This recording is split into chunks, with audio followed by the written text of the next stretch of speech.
Hello. I guess we are live. Just quickly let me know that if we are live or not, and also like how many questions you guys did. This was actually a tricky contest, I'll say. Especially even the question number 1 was not as easy as it should have been.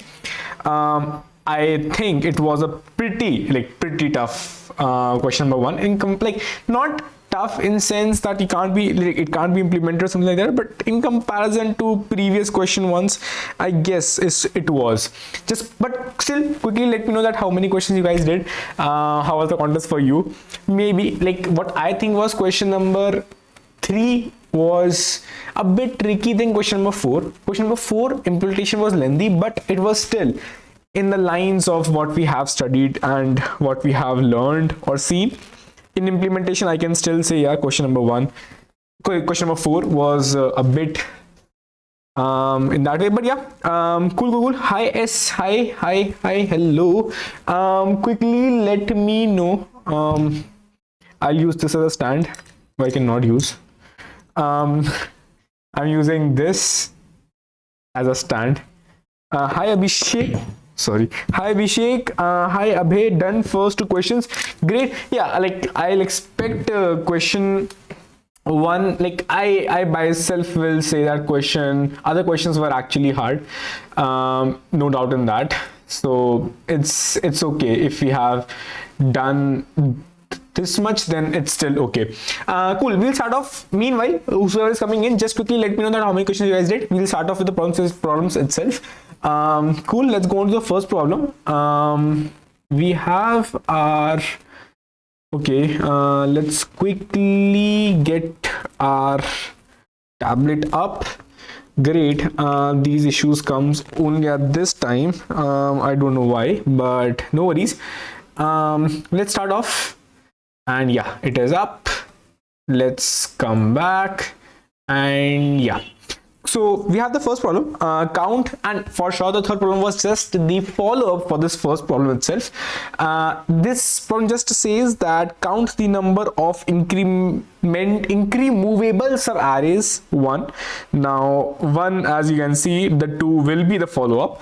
Now it just says that you are given a 0 indexed array of positive integers nums, and this nums is called as incremovable. Everything is visible here. If the nums, so just let me know that anytime you guys just have any issues whatsoever, just quickly let me know.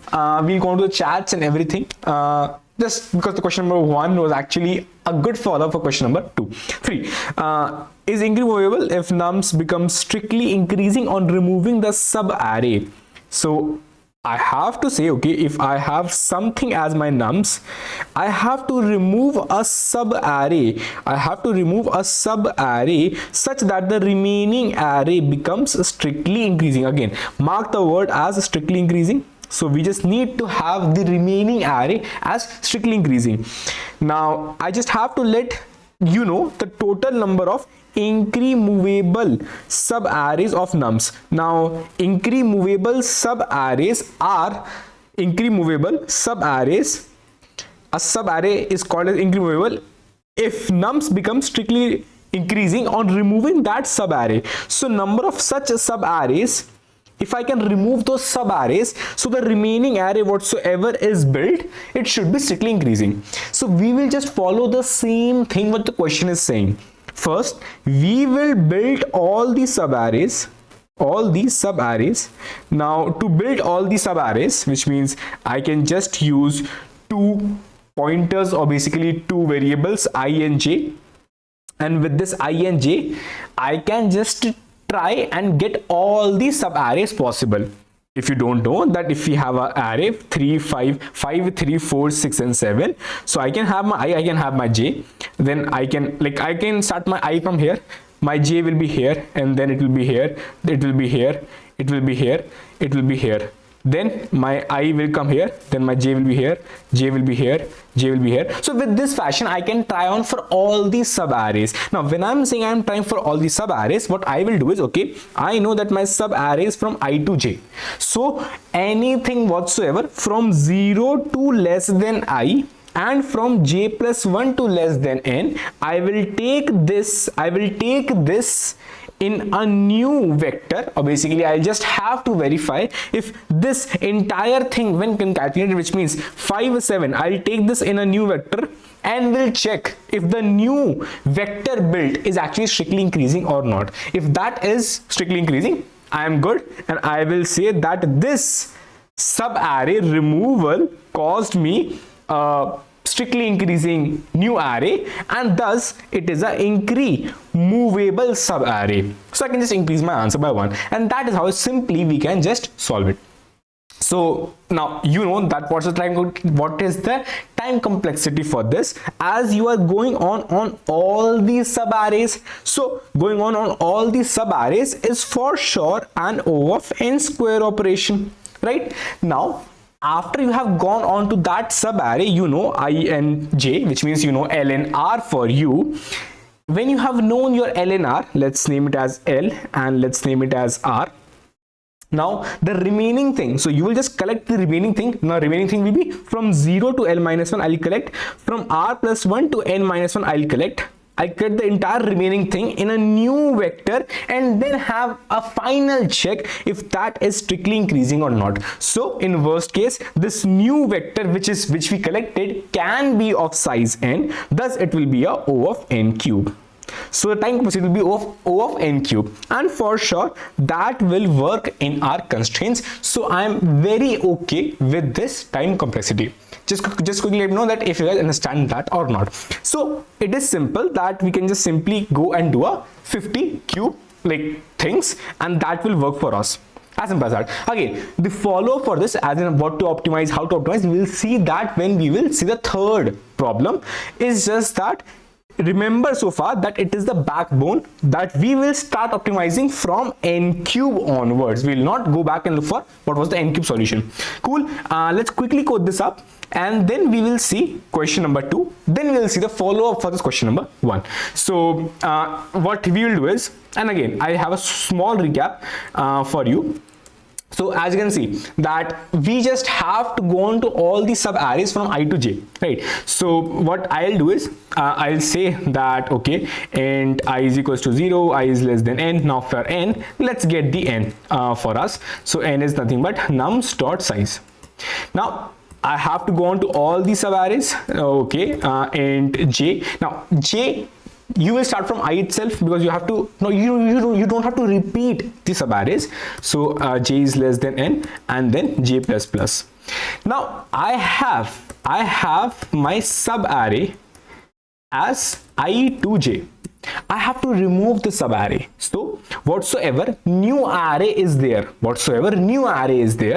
which means new arrays from 0 to I minus 1 and from j plus 1 to n minus 1. That is a new array. Although you can just simply iterate on that new array from here itself, but just to make the visualization easy, I'll make a new vector. Although it is not the optimized way, the more optimized way for this n cube solution will itself be not using this vector itself, but in place just checking from 0 to n minus 1 to this particular thing if it is actually strictly increasing or not. That will be the most obvious, or basically the most optimal way for this n cube solution.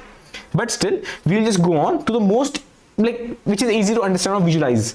So what we will do is we will just have another array called as, let's say, cnums. Now what we will do is we will just go on to the starting part, which is from 0 to less than I minus 1 and let's say k plus plus.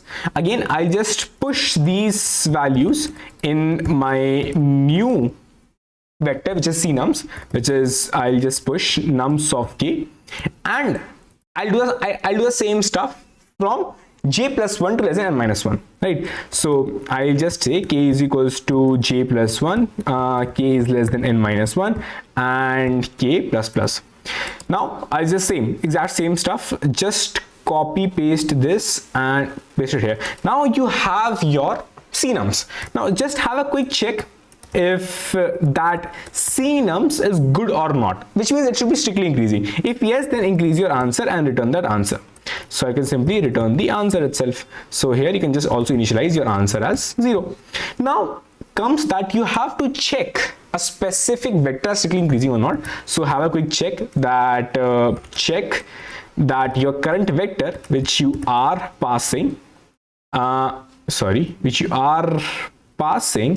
it should be strictly increasing, and nums, let's name it as cnums. So just a quick check that you will go on to the entire array from I equal to 1, I is less than cnums dot size I plus plus, and then have a check that if your cnums of I, if it is more than, so if it is more than, then it's okay, but if it is less than equal to, of cnums of I minus 1, then please bro return a false. So I'll simply return a false, and ultimately I can just simply, if no false is returned, I can simply return a true, and that's how you can simply get this solved. Cool. So if we just submit this, compilation error, let's see where's the compilation error. Line 7, return return. Let's run. Okay, 9 and 9, we did some mistake. Okay, less than n, it should be less than n, not n minus 1. Let's see. Okay, we still did some mistake. From j plus 1 to less than n, nums of k, and check the cnums. Okay, I just have to do a cnums. That is, now we have to again check 595. Again we have done something. Cnums, pushback, cnums, check the cnums. Supreet, return in check. I just went on to my cnums entire size. I just have a check that if cnums of I is less than cnums of I minus 1, and simply return a false and returns a true. From 0 to I is less than n, I plus plus seems okay. To less than, again, okay, I had to go to less than I. That is how, and we can simply get this solved. Cool. Although it should not have been these mistakes for this easy question, but still hota hai.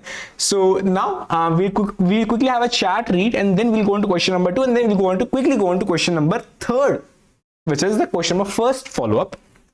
Cool.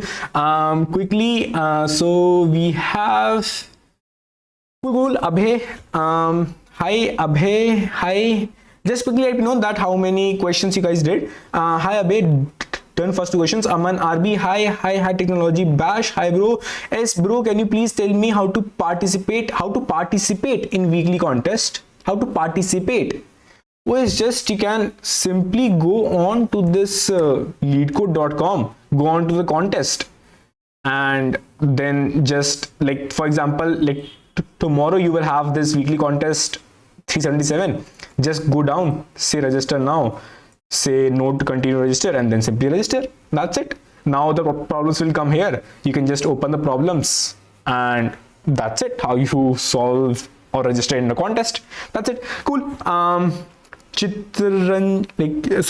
Chiranjeev got 1600 rank. That's great. Hi. Done first 2, last 2 was hard. Yeah, that's true. By solving only 2, no worries. Om Kumar 204, no worries. Bro, love from Hyderabad. Hi Chakri. Atishay, only 2, no worries. Bro, pehle 4th kara do. I think that baad mein 3rd, like we'll have in the sequence. Usually it happens, yeah, the 4th one was easier, but actually not easier, but the implementation was a bit tricky. Logic was easy, but the implementation was tricky. But no worries. Meanwhile, can you please smash that like, baby? Please, can we have 20 likes? Just 20. That would be super great. Supreet, don't lie. Okay, we have Supreet also. Bro, answer me after solving. Yeah, sure, bro. Your answer is done. Prasad, 2x4, no worries. I started contest in 30 minutes and only able to solve 2x4 only. No worries. Like, see. Again, there can be chances that, see, again, it's good that at least you started. for the contest. But yeah, 2/4 is still okay, considering question 3 was actually a tricky one.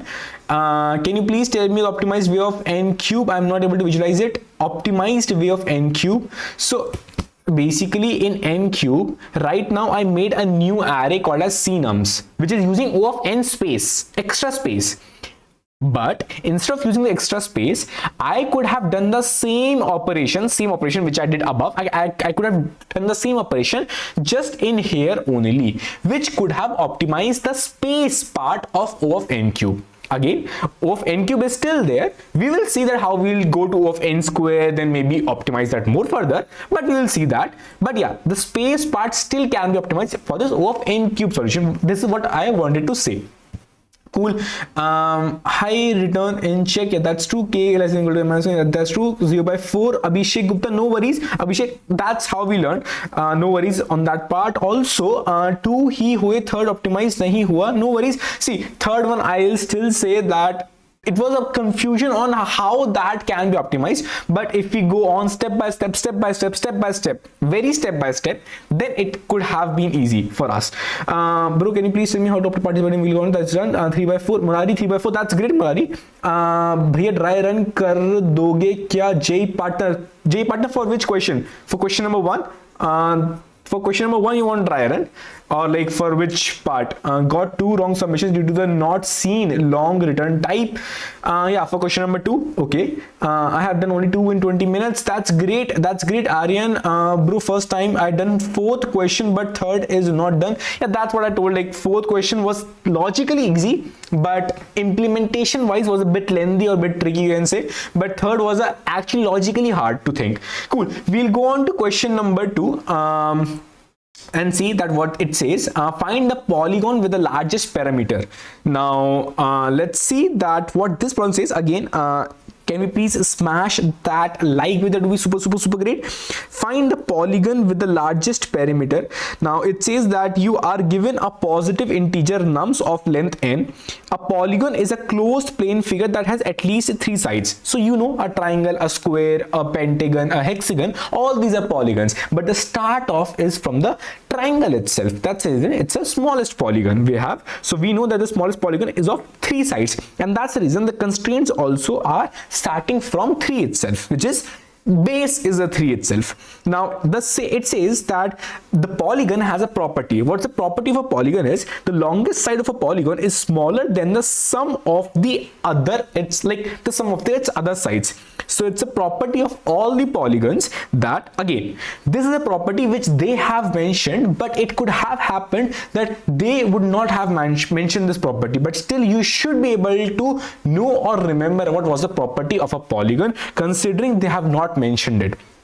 But still they mentioned it, that the longest side of a polygon is smaller than the sum of its other side. And not only this, but they also have explained what they mean. If I just sort all of my side lengths in the increasing order, then the property which above they have defined will just simply say that the longest side is a of k, because I have sorted them.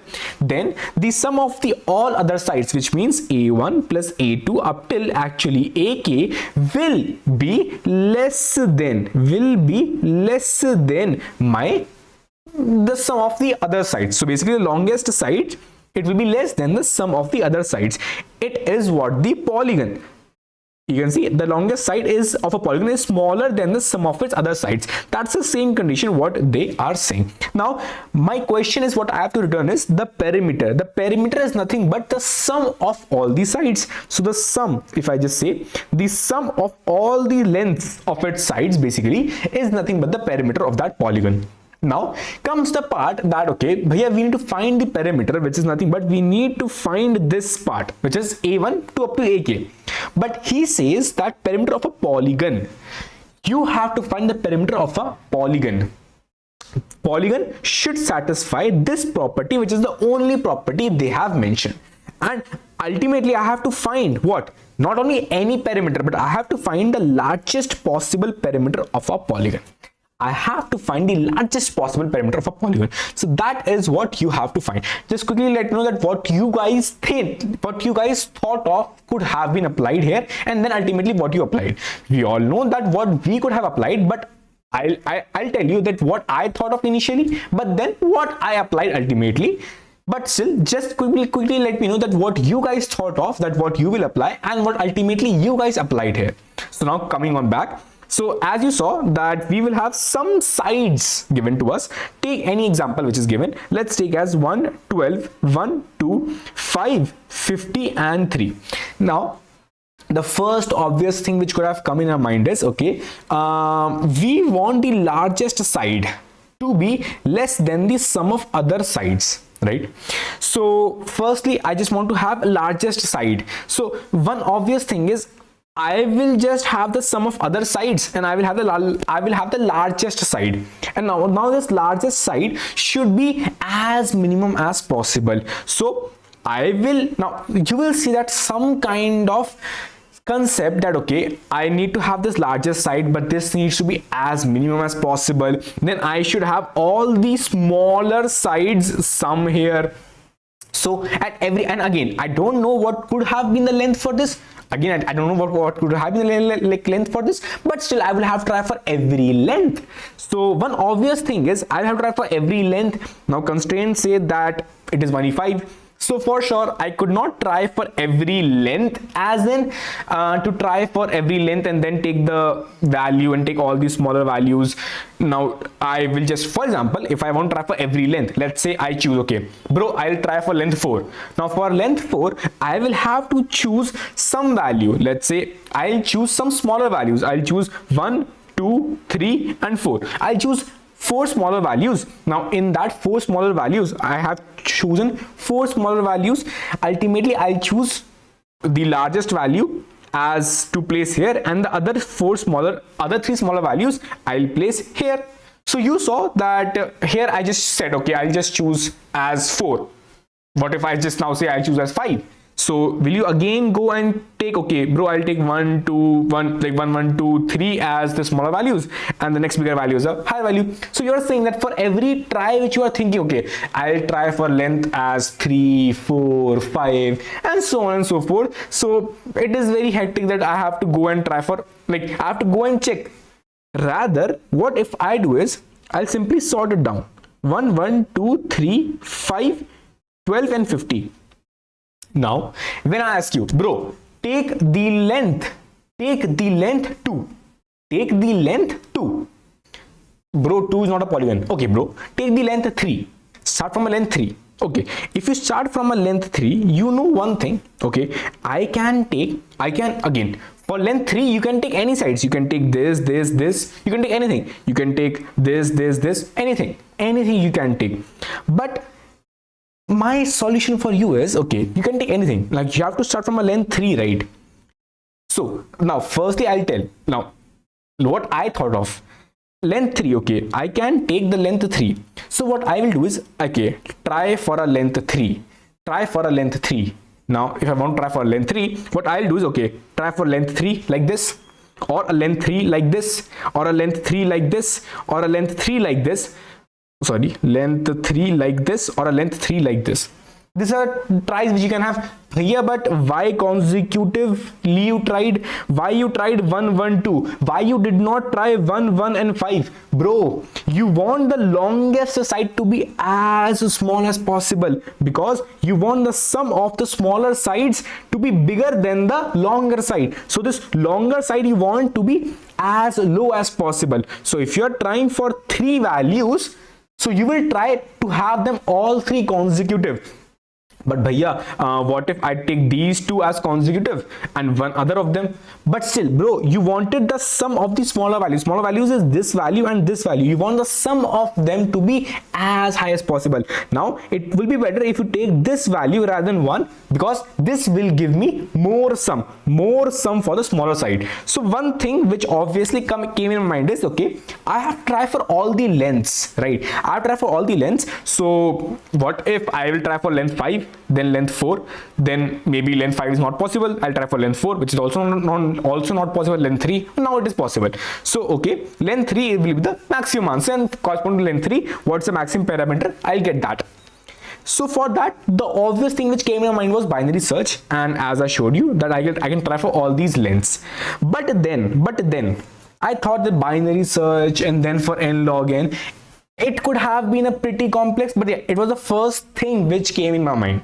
I'll say truth. Now after this has come, we have one thing. Okay, it's a question number 2. It should not be that hard, and it can be possible to solve it easily. Then I thought of, okay, let's forget I know binary search for now, but still it can be solved with binary search. But let's forget I know binary search for now. Let's come back and see that what we can try off for multiple values. So I thought, okay, let's say if I am trying to expand, okay, I'll try for length 3. Okay, for sure I'll try for length 3. Length 3, I'll just take this. Bhaiya, but why not take this? We will go on to it, but yeah, for length 3, let's say I take this. For length 4, what I'll try is, okay, length 4, let's try to take this. Now whenever I take any specific lengths, I only mean one thing, that smaller values will sum up and should be less than this specific index value, because it is in the sorted order. So for sure nums of I will always be like highest length value in my entire polygon. So the sum, I'll take the sum, I'll take my prefix sum, I'll say this prefix sum should be more than my nums of I. If that is true, then for sure this length is possible, or basically I can say my prefix sum plus nums of I as a parameter is possible. And I'm gonna update my answer with the maximum answer, and that would work. Okay, cool, no worries. So what I'll do is I'll just have, okay, this length I will try. Now it is always good that I take the smallest possible. Now if I just ask you, you had an option to try the length as 4 like this. See, with this fact as a length of 4, you increased your higher value, and for sure you increased, like you may or may not have increased your lower value. So with this sliding thing, it is same as saying if I take this as my value, and for sure if this is actually okay for me to give the length of 4, then I'll just take, okay, if this value, which is the nums of I, if it is more than this specific sum, I'm good to say that this can be a parameter. Now if I extend this, I'll again say this is the highest value, this is a smaller value, and for sure I'll take more smaller values as possible, which means that if I ask you, bro, it is possible to make a length, what if you would have done the sliding window concept? Now you would have said, okay, bro, it is possible to take this as a length 4. It is possible. Then I'll say, bro, if this is possible to have the length 4, then why not extend it backwards and take the length 5? Because you want the maximum parameter. So if you include some side, or you are only including the smaller side, so you are only adding something on this part, so it will only increase, this will not decrease, and this will increase your sum, which is the parameter also. So it is for sure you will try to take everything backwards up till the very start. So ultimately we are saying that we are starting from the very start, and we'll try to extend forward. I'll try to extend forward, and that's how I can solve this, by just saying if my nums of I should be less than my prefix sum, and that's how I can simply solve it. Again, for the doubt which we had, bhaiya, why can't we take this as the length? Because it is, if you can take this as the length, then think of it as you can always extend backwards, which means include the two smaller sides to make the polygon of length of basically sides 6. Right now your polygon is of sides 4. You can for sure extend backwards and take the polygon of side as 6, and this will only add in your right side, which means it will only increase your right side value, which means it will always be satisfying. If this is satisfying, if you add something on the right side, it will still satisfy, right? As simple as that. So it will still satisfy the perimeter, and ultimately your main concept was increasing the sum of the lengths of perimeter, and adding anything which is positive will always increase the length of your perimeter, and that's how you can simply get this solved. Cool. Any question? I use prior to you there. that's also completely okay. But I told you that what I thought of. Cool. So we'll do the simple same stuff. We will have the prefix sum, we will have nums of I, and I'll just every time check, have a quick check that okay, if my nums of I, it should be more than my nums of I should be less than my prefix sum. Cool. Let's quickly see that how we can code this. Again, do remember that you have to use a long. Now in these kind of conditions, I use long in every part. So a simple thing that I just have to iterate on my entire array of nums. So I just firstly remember the first basic step which I had to do is simply get this entire thing as sorted. Again, so what we will do is we will just simply sort my nums.begin to nums.end, and then I can just start off my pref sum. As I showed you, my pref sum will be nothing but, as we know that we for sure have 3 sides in our polygon, so the pref sum will be starting 2 sides. So I will have nums of 0 plus my nums of 1. Now I will now try from the index 2 to I is less than my nums dot size and I plus plus. Now we just simply say one thing: if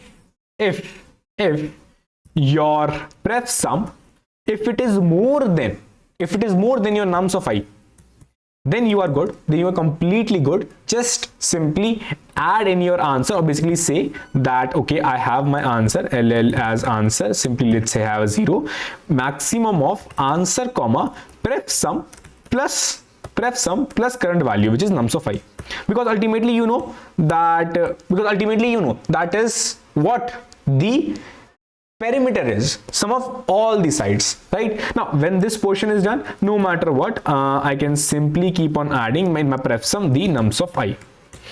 Now ultimately return the answer, which is the maximum perimeter which you can have, right? Let's quickly see if we have not done another typos or another mistake.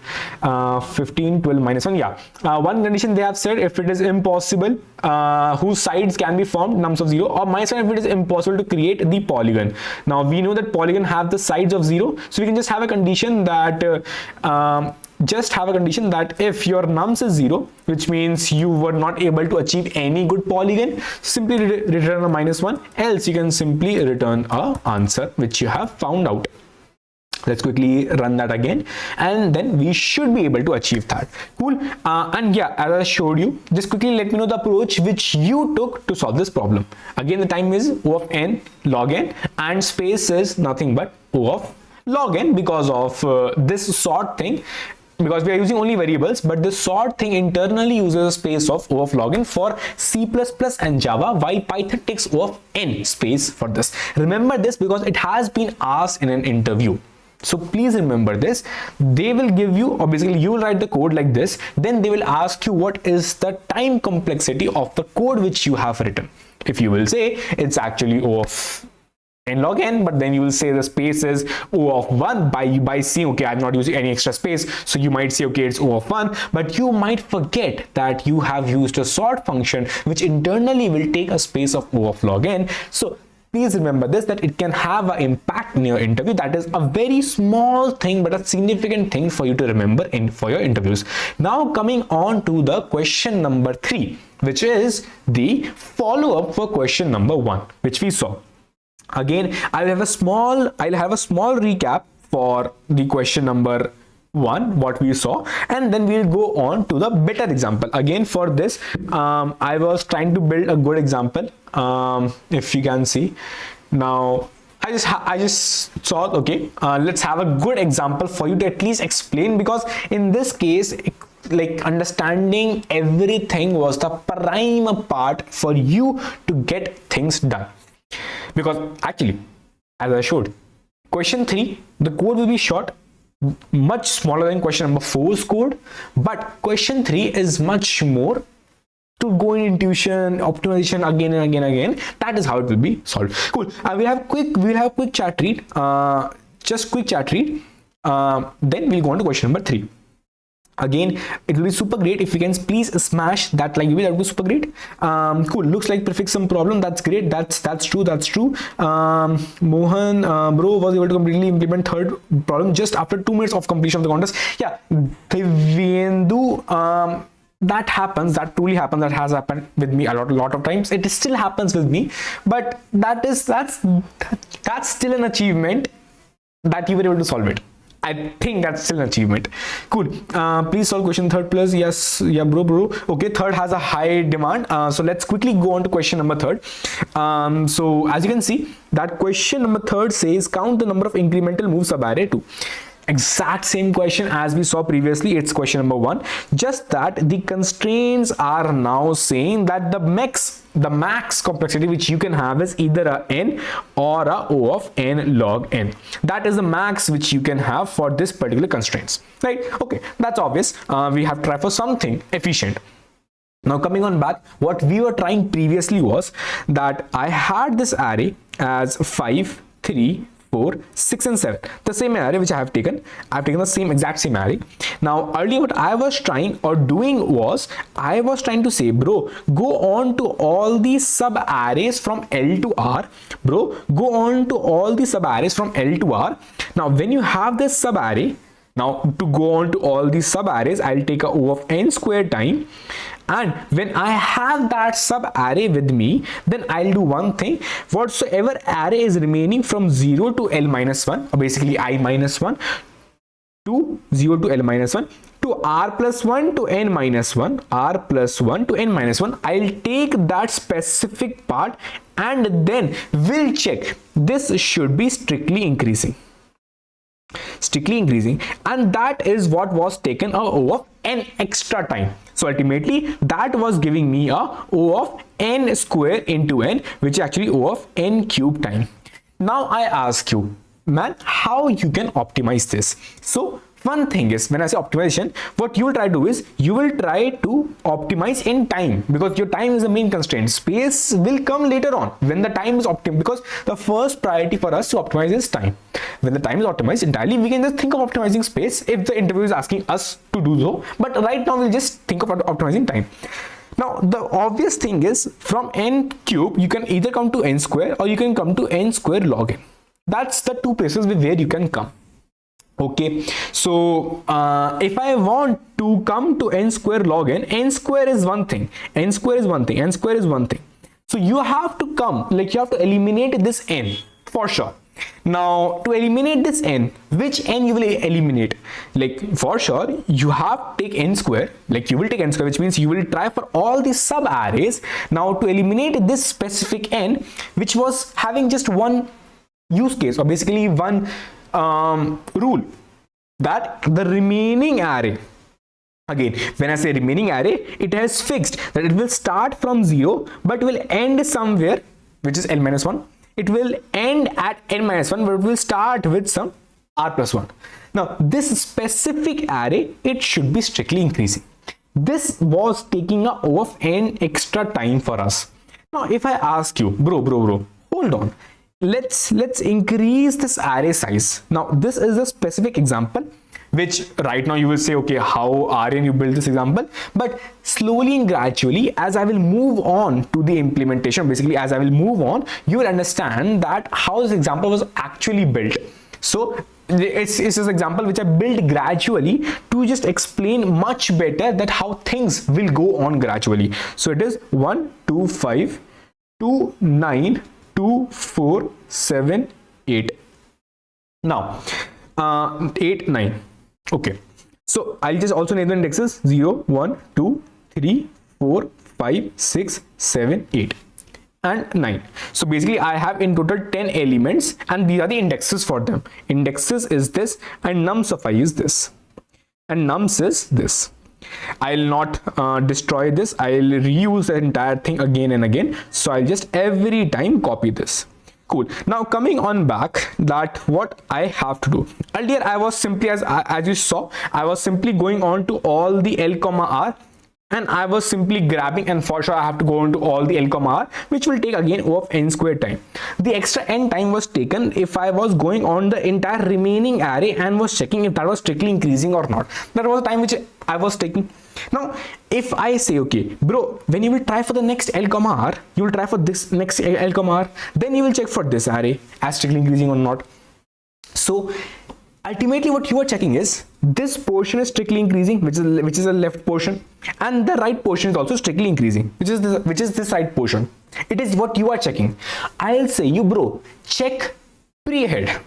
Check pre-head. What you will do is you will just check pre-head, which means rather than checking at every n square before starting, I'll have a check. Okay bro, check increasing, yeah increasing bro, increasing, yeah bro increasing, bro increasing, no bro it's not increasing, cool bro. So my left basically my left highest value, basically I can just have any flag name, or I can say as strictly increasing left, or basically say left index is here. It is pointing to the last element which was strictly increasing, right? Okay cool bro. Now again I'll do the same stuff. I want the right stuff to be strictly increasing also. Okay bro, decreasing, yeah bro, decreasing, yeah bro, decreasing, yeah bro, decreasing, yeah bro, decreasing, no bro. Okay bro, stop here, okay bro, stopped here. So it is right index. So now I know, okay, it is the strictly, from here onward it is strictly increasing. I know from here onward it is strictly increasing.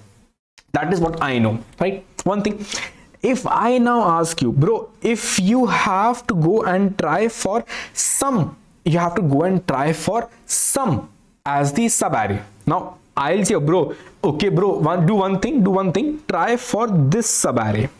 Try for this as a subarray from L to R. I'll say I'll take this as a subarray. So the remaining array is from here to here. Now from here to here, I know one thing for sure. My right index is here. So I'm just asking, is this strictly increasing? Is this strictly increasing? This is what I was asking myself previously, for which I was doing the entire array. Now I'll ask, bro, is this strictly increasing? You will say, bro, you are asking me to try for index 4, and I am saying that strictly increasing on the right side starts itself from index 5. You cannot say it is strictly increasing because it is starting from index 5 itself. So index 4, no, it is not. Just skip, move forward. It is not even possible to have the remaining right part is strictly increasing. Okay bhaiya, that is great. So what if I try for this value L comma R? Now this is the subarray. I'll say, bro, is this left part increasing? Bro will say, okay bro, index is 2 for the L minus 1, and for left index also was 2, so for sure it is strictly increasing. And for right part again 5, it is strictly increasing. So can I say that L comma R, after removing L comma R, the thing which will be made is strictly increasing?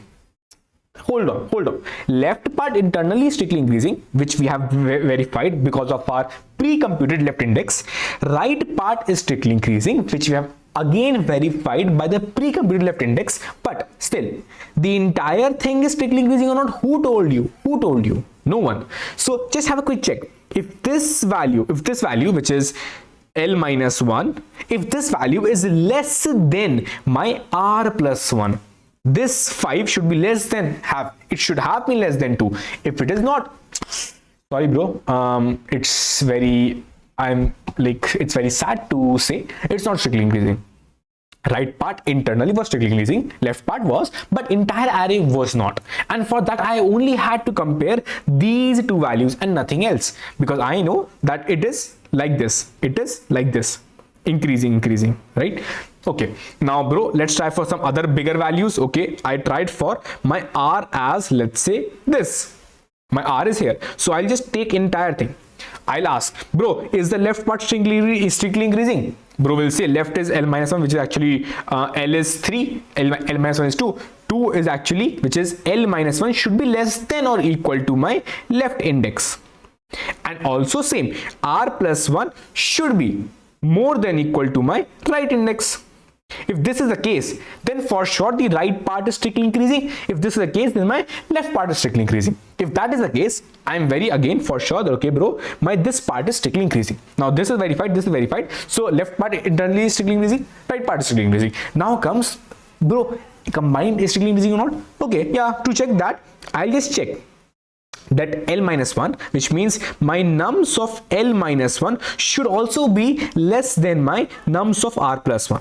If this is the case, well done bro, well done for sure. And you can see it is 5, it is 7, it is less, then for sure bro, you are good, you are very good. You have got as the area strictly increasing. And with this, you can simply, with this pre-computed right index and left index, again, to pre-compute this, simple. You just compare is simple. You just have to go on until it is increasing. You have to go on until it is decreasing. And with this, you will get this right index, you will get this left index. And with this, voila, you have got the answer. Now with this, what you did was you just only went on to all of these n square sub arrays, and to get if it's strictly increasing or not, for the left part just one time O of 1, which is this comparison. For the right part, again just O of 1 with this comparison. And to check the entire array, again just one comparison. So with this one comparison, I just can say in O of n square time I can solve it. Okay, in O of n square time I can simply solve it. So now you have seen that you are using O of n square time, which means just doing a pre-computation of this left index and right index. Okay, and also just doing one thing, going on and iterating on all of my subarrays. Now okay, I have achieved a O of n square from actually O of n cube, but still O of n square will still not work in these constraints. You have to again optimize that. Now go on and look for this. What we have seen so far, is that we have achieved a left index, we have achieved a right index. Now the thing which was pain in our ass was I can't iterate on all these subarrays, right? Yeah, that is true. And I'll say why you have to iterate on all the subarrays in the first place. What you can do instead is, okay, it is a right index, right? It is a left index, right? Rather do one thing. You know one thing. You will get all the left elements, okay? I will get all the left elements, okay? I will get all the right elements, okay? So for sure, removing subarray, forget that. What the ultimate array will be built, I'll build that array. How I'll build that array? I'll take starting elements from here and ending elements from here, and that's how I can build my array. But bhaiya, what are you saying? Which means I am saying in O of 1 time you have found out, or basically O of n time, starting in the very starting, in the pre-computation part, you have found out the left index and the right index. That's it. Okay, that's it. Now you have to find out and build all the arrays. Basically removing this sub array, you will build an array, right? Now you will try to build that array itself. That is what you will do, because here you will see that, okay, after removing this sub array, you are building this array. Now I am just saying, okay, now I will try to build these arrays and will show you a pattern which will help us to find the answer. So ultimately we have got this answer so far. Now I'll try to build all the possible good arrays, and removing we will see, but ultimately we have to remove a sub array. Remember, a sub array is a continuous part of array. So if I am saying my final array, it will look something like I should take some starting elements and some ending elements. And again, to take the starting elements, I can take only up till the left index. To take only the ending elements, I can take only up till the right index. Okay, cool. So what I will do is I'll just say, okay, bro, with one, I'll say, okay, I can try for this one, and I am saying, okay, I take like क्या कहते हैं शपथ जो भी होती है, I'll take that. Okay, I'll take for sure one. Now if I take one with me, okay, left part is done. Again, for right part, I can take 2. If I take 2, I will have to take the entire right part, because again, if I take 2, I have to take the entire right part, because with this it means that I am removing the middle part, and I can remove only the sub array. Sub array is a continuous part, so I can only remove the continuous part. I cannot say I'll take only 2. I'll take only 2, 4. If I am taking 2, I'll take entire thing from 2 to up till end. So I'll just say, okay, if I'm taking 1, I'll take 2, 4, 7, 8 and 9. and with 1 I can also skip 2. I can take 4, 7, 8 and 9. Okay, I can take 4, 7, 8 and 9. With 1 I can, again I'm saying with 1 only, with 1 I can again take as only 7, 8 and 9. With 1 I can take as only 8 and 9. With 1 I can take as only 9, or with 1 I can take nothing, because I'll remove the entire part. This entire part I'll remove. So these are 1, 2, 3, 4, 5 and 6. 6 means nothing in the right part. These are the things which I can make if I am taking my 1. If I am taking my 1. But bhaiya, okay, yeah bhaiya, that makes sense. That for sure makes sense. So now bhaiya, how to get this number? Because for my first, which means for my index 1, I am going and trying for all these values. Do I have to do that actually? No. Don't do that. You know your right index, right? You know your right index. So what you will do is, okay, you know if the index is here, you saw, okay, 2, 4, 7, 8, 9. So 1 was, 2 was here, 4 was here, 7 was here, 8 was here, 9 was here. So basically every element was coming. So I can say 5 was the count of these elements. 2, 4, 7, 8 and 9. 5 elements were there. So I know that n minus right index was the count of these elements which I have in the right. So I'll just say n minus right index was the count of these elements. But last one was, okay, I take nothing, which is a plus 1. So I know that n minus right index plus 1 are the count of these values, or basically these arrays which I can make if I take the first element. Okay, that is great. Now I'll go on to the next element, which is 2. Okay, that is done. You will take n minus right index plus 1 count of values. That is again of one operation. Okay, great. Now you go on to the next element. But bhaiya, one thing, if you know that this thing is fixed, because right index is fixed, so you know this entire thing is fixed for sure, and you know the left index is also fixed, so just simply just have the left index plus 1, which is the count of the elements on the left side, multiply that with the this right value, which you might have thinking, okay bhaiya, why not do that?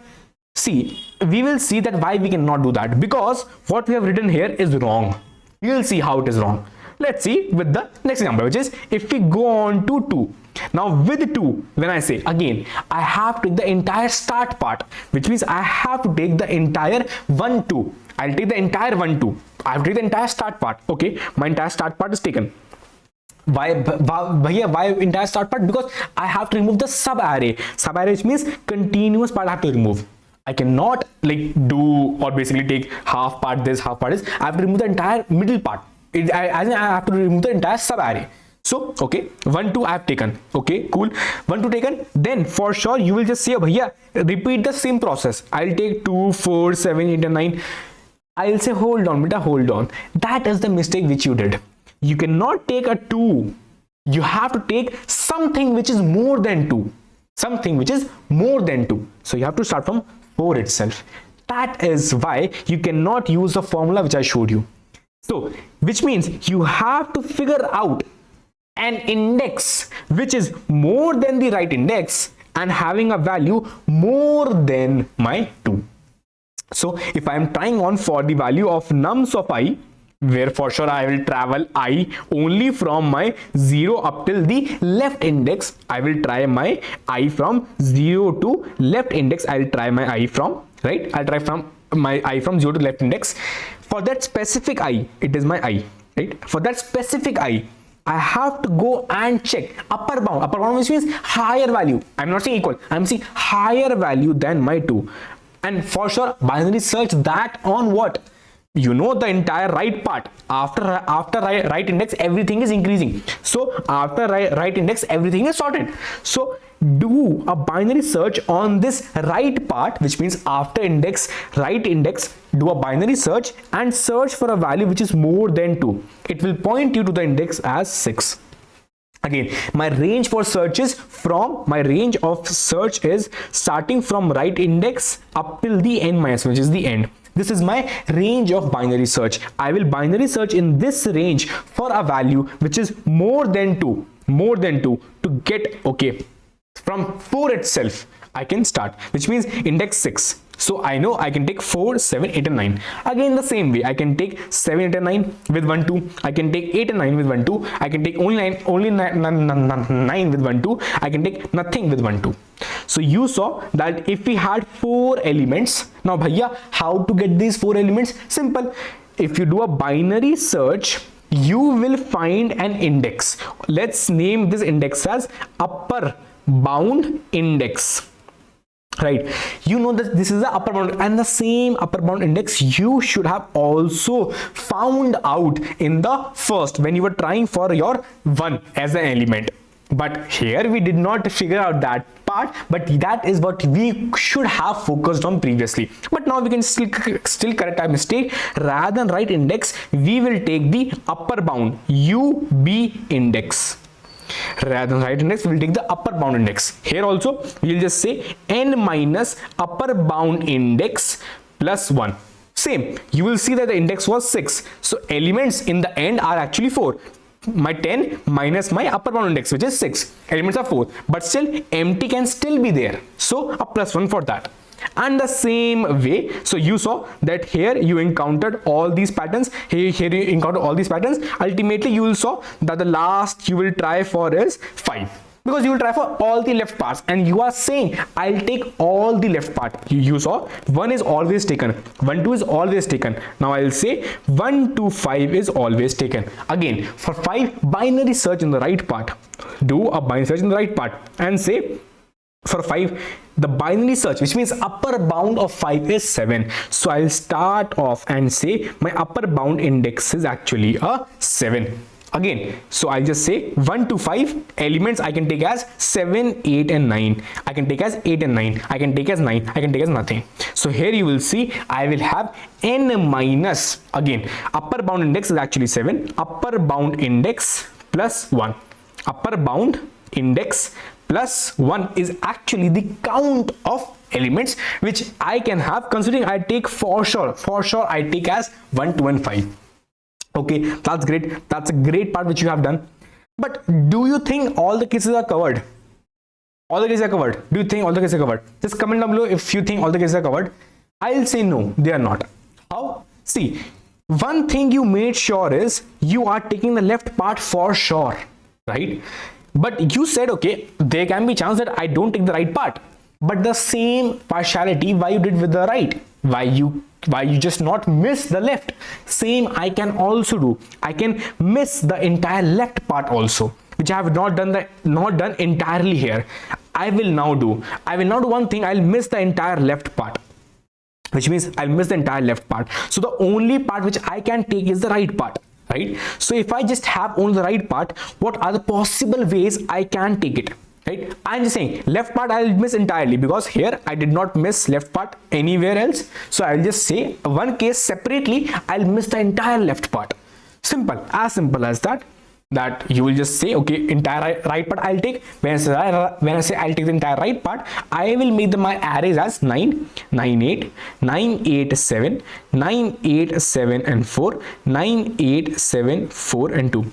These, and ultimately bhaiya, nothing also can be there. You saw ultimately it says that nothing also. Note that an empty sub array is also considered as strictly increasing. So nothing also is a good part. So nothing also. So these are all the counts where the left part is not at all taken. How many is the count? It is nothing but right index, which is n minus right index plus 1 for this empty one.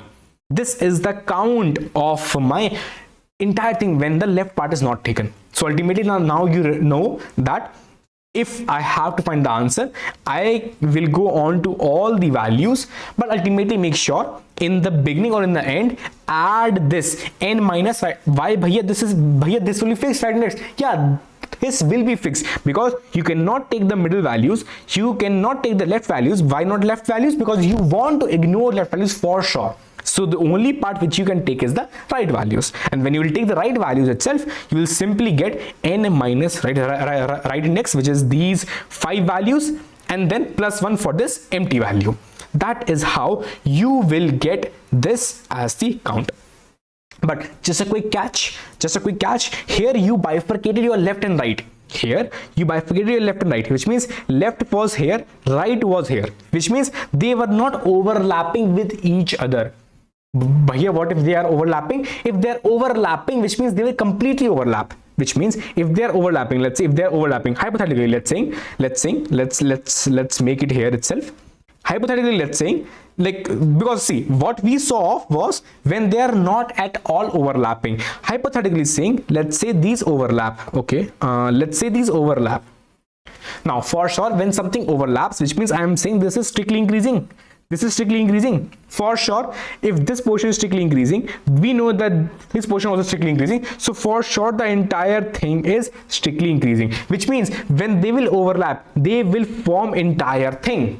So when they will form entire thing, for sure, they are overlapping. So the cases might also overlap, considering what you have seen in the our formula. So if it is actually the entire thing is strictly increasing, just figure out how many such cases can be possible. And that is the actual example which they have also given you. You will see that the entire thing is strictly increasing. You will see it is the entire total number of subarrays, which is n into n plus 1 by 2. N is 4, 4 into 5 by 2. It is actually a 10. So 10 is the total number of subarrays which you can make, and that is your answer. So just let me know, just quickly remember that if it is strictly increasing. Now bhaiya, shall I do a separate check for strictly increasing? No, that is not required. You know that when you are computing this left index thingy, right, you are computing this left index thingy, if this left index is actually n minus 1, so you know one thing for sure, that it is actually strictly increasing, which means the entire array was strictly increasing. So just simply return a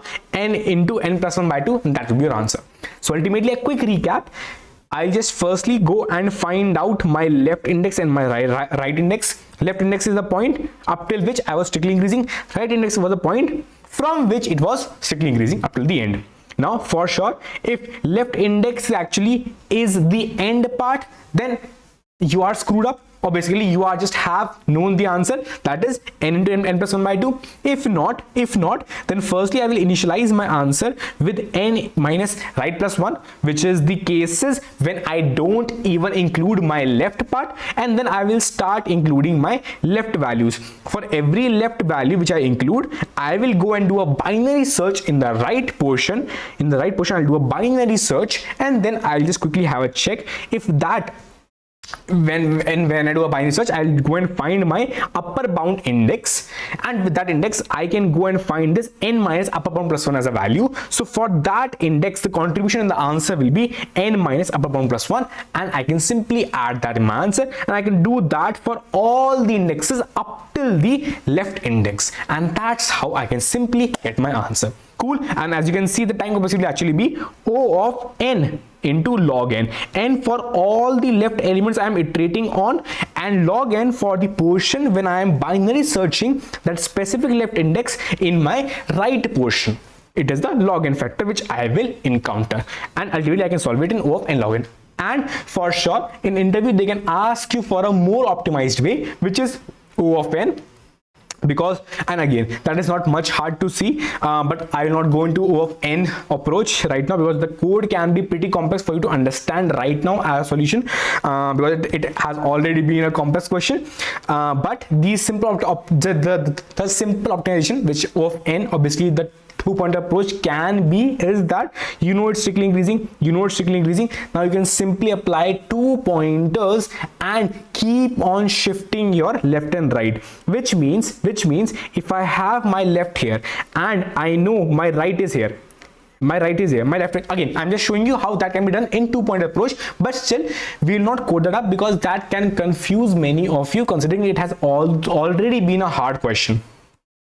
Again, so if I have my left, I have my right, I know that is my left, that is my right. Simply I can increase my left. Okay, I know, okay, 1 is less than 2, for sure, that is great. Simply add these values, which means add n minus r plus 1 in your answer for that corresponding left. Now I'll increase my left. Okay, my left is increased. Now as I increase my left, I'll keep on increasing my r, until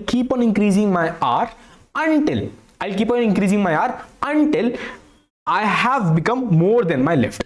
I'll keep on increasing my r.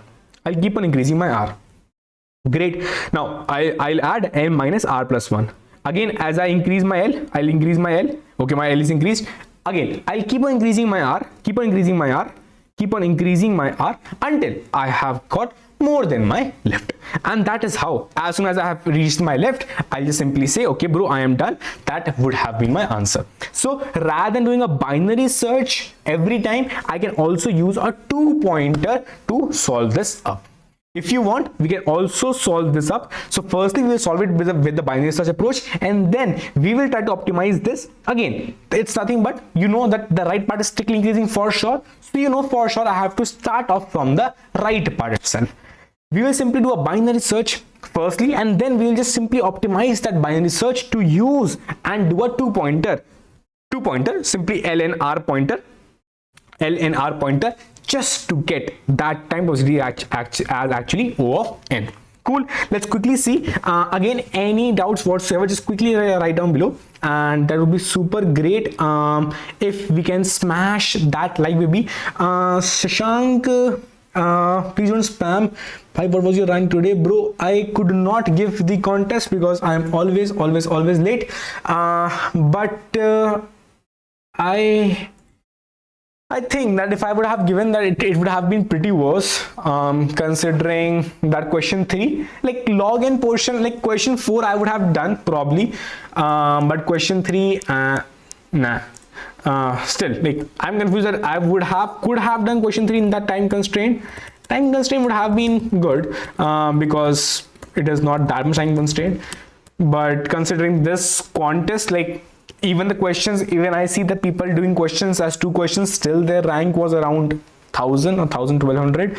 So considering that, the question would have been like tough.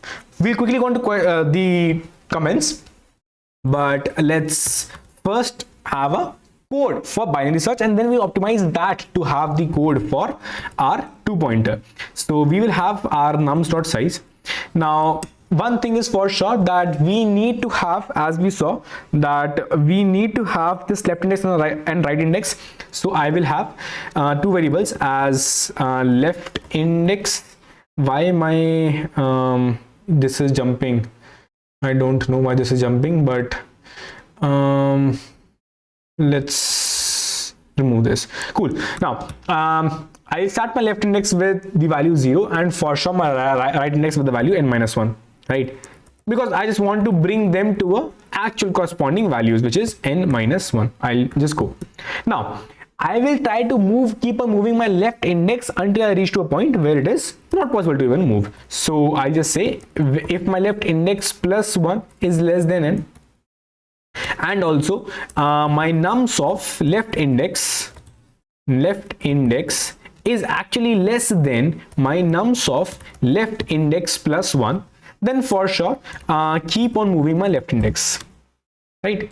And the same I'll do for my right index. While my right index -1 is greater than or equal to 0, right, and my nums of right index is actually more than my nums of right index plus 1, sorry, -1, then I'll just say simply decrease my right index decreased, and get the answer. Now I have got my left index and my right index.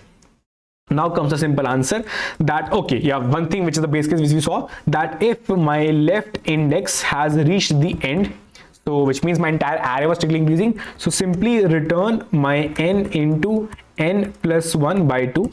That will be the answer for us. Just have this n as ll, and let's have everything as ll. Who cares? Now comes, okay, if this is not, then we have bifurcated our answer into the left and the right part. Now firstly, as I showed you, my right part will have a value which is saying, bro, I did not even touch my left part, which is n minus right index, and then a plus 1 for, as I showed you, this is the portion which I am taking right now. N minus right index plus 1 is the portion which I am taking right now. Cool. When this is taken, like this is saying, I didn't take any left portion at all. This portion says that my entire array was, this portion says my entire array array was strictly increasing. Now, okay, now I will start taking my left portion bit by bit, which means I'll start from the 0 up till the left index and up till I++, and I'll start taking my left portion bit by bit, which means I'm starting with this index. I know that I have to go and find for my binary, or basically I say upper bound index. I have to go and find, which is nothing but simple upper bound, which we can use in C++ or other languages. Simply upper bound from nums.begin, but starting with the index which is right index. We can do a upper bound, but remember, upper bound starting from the right index. Okay, that is the start. Now end is nums.end, and searching for what value? Searching for a value which is nums of I. This will be a pointer and will point me to the upper bound, which is the just higher value than nums of I, but I want the index, so I'll just do a nums of nums.begin to just get the index of that particular upper bound pointer. So I'll get the upper bound index. Now, as simple as that, I want the upper bound index. Simply add in your answer, nothing but n minus upper bound index plus 1. You will add in your answer and you can simply return the answer. And that's how you can simply get this solved in O of n log n. Now let's see if we have not done any mistakes. Okay, what it says, left index, warning expression, error expected, colon, at which value? Line 10.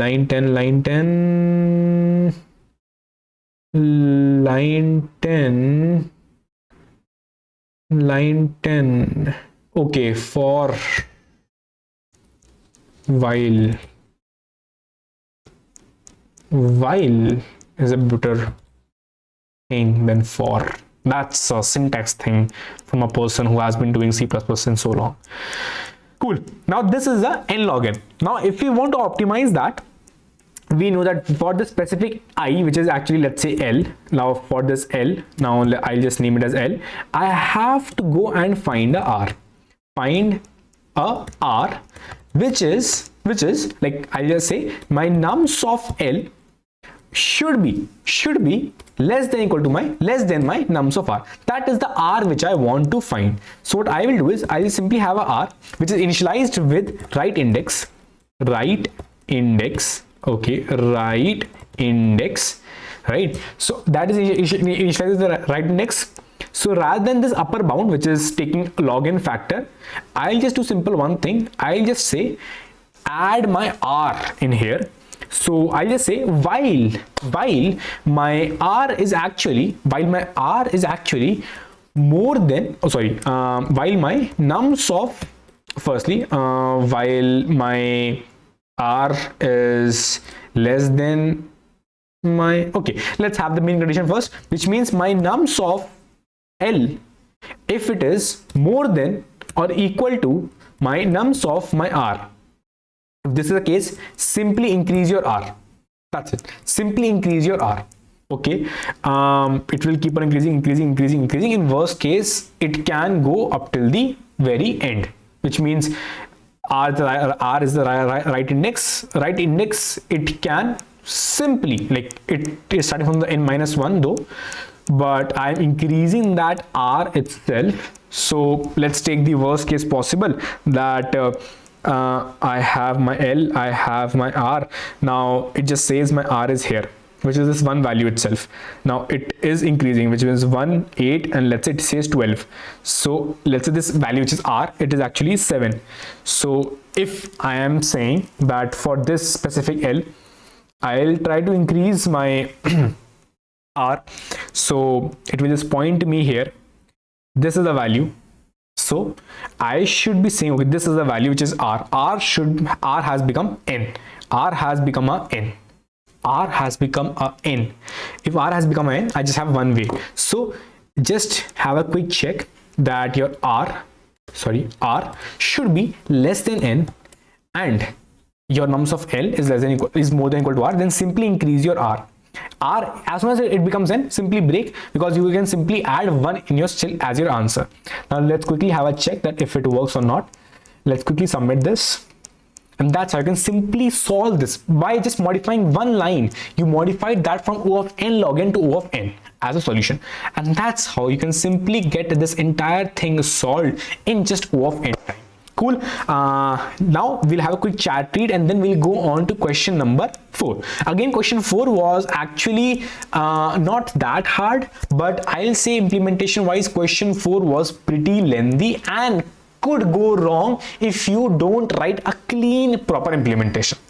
When I thought of it, I also got a very dirty just to get it written code, but then I tried, okay, what could be the cleanest implementation for the question number 4. Again, logic is pretty simple, which we have seen also previously, but implementation wise it is actually a bit tricky in our sense, just a bit lengthy. Cool. We quickly go on to question chats, and then we'll go on to question number 4. Cool. Bro, solve third. Bro, that is solved. MD Kef Alam prefix sum, that's true. MD Muhammad, sorry. Ujwal looks like prefix sum problem, that's true. Mohan Nasir, you can use sorting and prefix sum, that's true. Manuel, hi.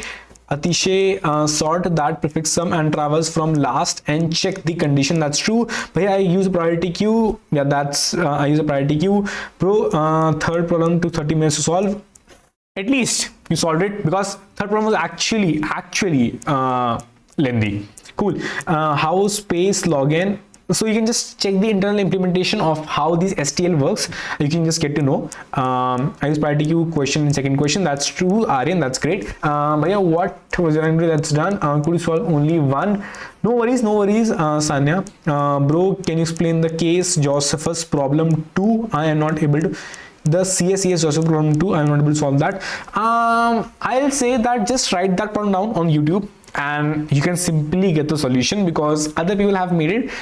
If you are waiting for me, it can take time, because the things are piled up a lot and we have to get things sorted. But I highly recommend just write that down below. That would be super great. And yeah, meanwhile, can you please smash that like, baby? That would be super great. If you have got the entire intuition from O of n cube to n square to n log n to O of n, so these 4 steps, if you have entirely got, then a like will be just complexious, whatever. Cool. Last contest में medium वाला solve नहीं कर पाया और उसके ऊपर acceptance 4K और above थे, पर इस कॉन्टेस्ट में थर्ड सॉल्व किया और इसके ऊपर एक्सेप्टेंस बिलो 1K थे, तो ऐसा क्यों हो रहा है मेरे साथ? कभी इजी वाले सॉल्व नहीं होते। Krishna, that happens a lot. Is just that you solved a problem which you might have solved previously, or which you might have known or are much more familiar with it. See, intuitively, as you go on progressively, so if you're familiar with binary search or 2 pointers, so question 3 would have been easier for you, but mostly it's a hard part for everyone, whosoever you take. 2 pointers, sliding windows and binary search are the 3 complex things for everyone. So if it is easy for you, then you will be able to solve it, and that's the reason I just say that practice makes a man perfect. Bro, can you explain the CS? Very well explained, Aryan. Thank you so much, Anand. Bhai, what is the language that's done? Shashank, I did not even give the contest. Would you explain the scenario for second problem in which having the first element in the prefix sum will give a parameter less than the obtained by excluding the first element in the prefix sum? Explain the scenario for the second problem in which having the first element in the prefix sum will give a parameter less than that obtained by excluding. It is impossible. It is impossible to get the sum as less if you include the first element. If you include the first element, if you include the starting portions, then for sure you will get more as the parameter than excluding. Excluding will give you a lesser parameter. So it's the reason we want more parameters. So you will for sure include it. So Could you explain the scenario for the second problem in which having the first element in the prefix sum will give the parameter less? That will never happen. Cool. Bhavya, the post contest discussions are really helpful. Please keep on good work. Yeah, that is what I'm trying to keep on. It's just I need some love from you guys, motivation to keep on doing it. But yeah, that is, I'm here for you. You are here for me. We both are in trade for each other. But yeah, cool. We'll go on to question number 4, and for that, can you please smash that like video? That was super great. Find the number of coins. Find the number of coins to place in the tree nodes. The problem is pretty simple and straightforward. It just says that we have an undirected tree with n nodes labeled from 0 to n-1. That is the tree which we have for us right now.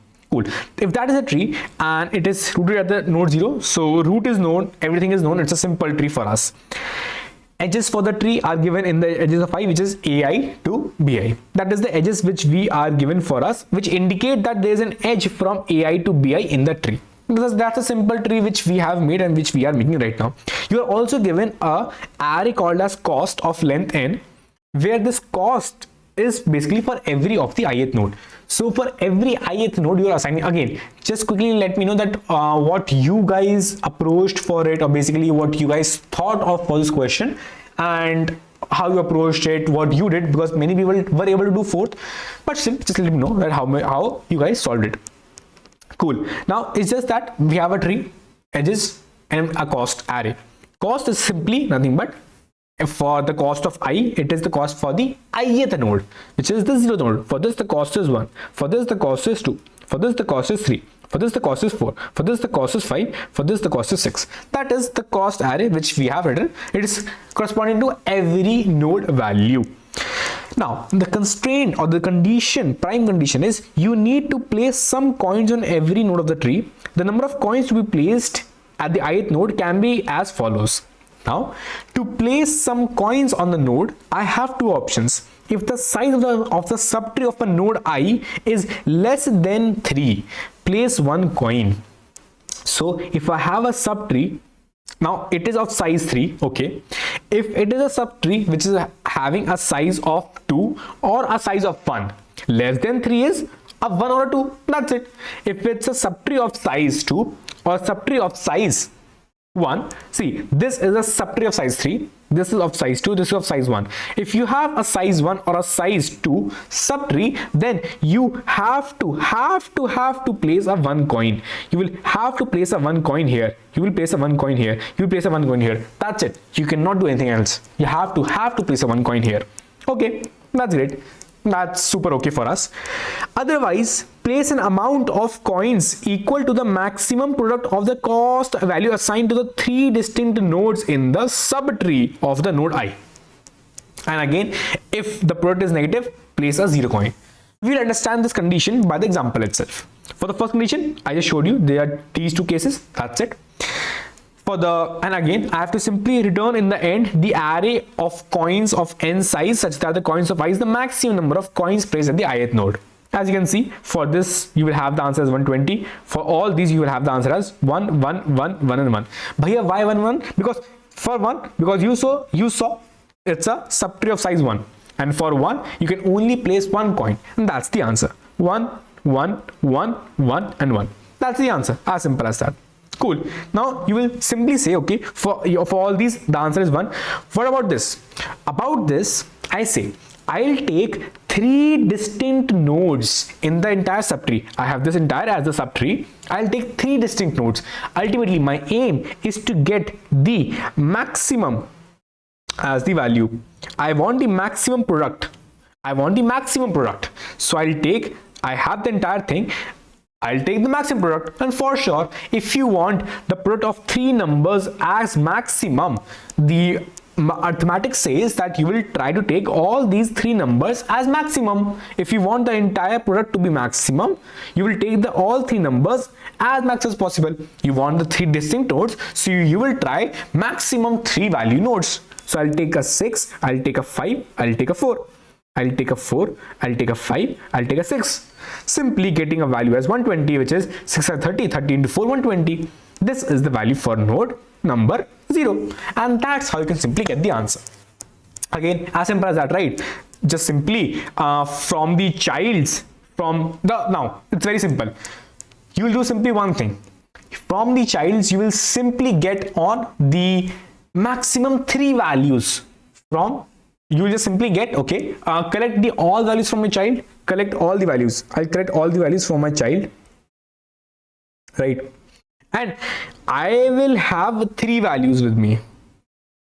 Only the top 3 values I will have with me. And if I have only the top 3 values with me, I will say one thing. And for sure, if I have the number of nodes, as simple, which is less than 3, simply return 1, return 1, return 1, return 1. But if you have more, then simply you know one thing, that you will grab all your children's, you will have the top 3 values. Now you just simply multiply these values and get your answer. But bhaiya, top 3 values you got, but he was also saying something about negative. What about this negative? Oh yeah, the values can be negative also. So the values which we are taking can be negative also, which means you can have a case that my values are negative, which means as simple as that. But one thing you know for sure, you will take the top 3 positive values to get the highest answer. But what about the negative? But what about the values are negative also? Which means, let's say I had top 3 most negative values, which means -8, -6, -3. So if I ask you what could be the best product, because you have to take the 3 distinct products, right, nodes as product. So one thing is obvious, that you would have taken -8 -6 multiplied by 6. So now you would have thought of, okay, values can be negative, values can be positive. I just need only 2 negative values. If I have negative values, then I will just need 2 negative values and 1 positive value. If I have 1 negative values, now there can be just multiple cases. I don't know the number of negative values, I don't know the number of positive values, right? So I'll just say, okay, my answer can be 0, because if nothing, answer can be 0. Place 0 coins. If nothing, answer can be 0. Now answer is 0 right now. Answer is a 0. Now I'll just try to maintain 3 positive values. More than 3? No, not required. But 3 maximum, basically the most positive values I'll keep track of. 2 most negative values. Bhaiya, why not 3? Because there is no point of multiplying 3 negative values. If you multiply 3 negative values, you will get a negative value, which is better that you take a 0. So I'll take only 2 negative values. I'll take 3 positive values, right? My answer could have been, either I multiply these 3 as positive values, so I will get a value, let's say x1, or if I have 2 negative values, I'm saying exactly if I have, basically when I say exactly, I mean 2 maximum negative values I have, whatsoever I have, I can have, okay, I multiplied 2 negative values and 1 maximum positive value, then the value I have is x2. So either the answer can be a 0 or x1 or x2. That's it. Whosoever is there, get that answer. 0 if you have a condition, if you don't have anything, which means if you don't have 2 negative values, or basically if you have only values which are negative, so by default the value is 0. If you have 3 negative values, then for sure you can take these as the values, multiply them, get a value x1. Or if you have 2 negative values, multiply with the most positive value, which is the most positive value, 6, get a value at x2. Take the maximum out of this, that will be your answer. If these 2 conditions, which means, bro, what if I had I have no positive values and only negative values? Okay, simple, answer is 0. So I will have a simple if condition. If my positive count, basically positive row size, if it is more than, or if it is actually equal to 3, because I will keep track of only top 3 values. I will not keep track of more than this, because I don't require. If this is equal to 3, then simply apply this operation.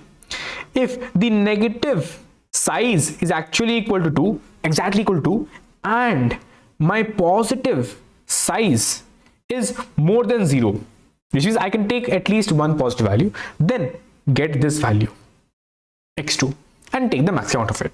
Else by default answer will be 0 for sure. So that is how you can simply get your product. Have a quick try run with some other examples, and that is ultimately what you would have done in this problem. That's so simple. If I just plot this, okay, the value is 1. I'm just saying the cost. The cost is 4, the cost is 2, the cost is 3, 5, 7, 8, minus 4 and 2. Now, as these are, as you know, these are the leaf nodes. Basically, they don't have the child. So basically the count of the subtree is actually 1 or 2. Basically, when the count of subtree is less than 3, I'll simply say, hold on, I'll simply say one thing. The count of my subtree is my less than my 3. Answer is 1. Okay, answer is 1 for them. Answer is 1 for them. Answer is 1 for them. Answer is 1 for them. Answer is 1 for them. And again, that is performed while coming back in a simple DFS call. You will go down, right? Now for this one, I will go on to all the childs. It will come back. It will go on to child 4, come back, child 5, come back. Now when all the childs are done, then I will be computing my value of 1. Now I'll ask, bro, what is your subtree size? This bro, I will ask him, bro, what is your subtree size? So firstly, to get my subtree size, I'll by default initialize my subtree size by 1. My subtree size by default is 1. I'll go and add my children's subtree size in me. I'll add, okay, his subtree size was 1, his subtree size was 1, his subtree size was 1, because their children were no one. So by default their values were 1. So I'll go and ask him, bro, what is your subtree size? Okay, bro, your subtree size is 1. I'll add in me because you are my child. I'll go and ask him, bro, what was your subtree? And when I say ask him, which means while they were returning back to their parent, as you know, a DFS, it goes to a child, and this child comes back to a parent. So while this child is coming back to my parent, this child will give some information to the parent. What that information is, that we are seeing. Okay, so one information which my child will give to my parent will be the number of subtrees which he had encountered. Okay, that will be +1 and will be a +1. So the total subtree size will be actually a 4. So my subtree size is actually a 4. So now one thing I have got to know one thing is I've got to know my subtree size is actually a 4. So one very obvious thing is answer is not a 1. It will be, because if the subtree size, the first condition was if the subtree size is less than 3, then only your answer is 1. Else you will have to apply this bottom condition. And the bottom condition says that either you grab the 3 distinct nodes or you grab the 0 as the answer. It's up to you. So I know my subtree size is 4. Now I have to grab the product of 3 distinct values, and I am also concerned about 3 distinct values. So I'll just make sure, okay, I will have a positive array and I will have a negative array, or basically a vector, saying all the positive elements. Now when I say all, I am only concerned about, as I showed you, I'm only concerned about 3 most positive elements and 2 most negative elements. I'm only concerned about these values. That's it. So what I will do is I'll grab most positive values. So I'll grab, okay, right now the most positive value is him itself, which is 1, right, and no negative value so far. When 3 will return him, so he will return his positive count. So basically when 3 would have been computed, so he would say, okay, the positive vector will have just one element, which is 3. Negative vector is actually empty. When I had 4, so positive vector is actually saying 4, negative vector is actually nothing.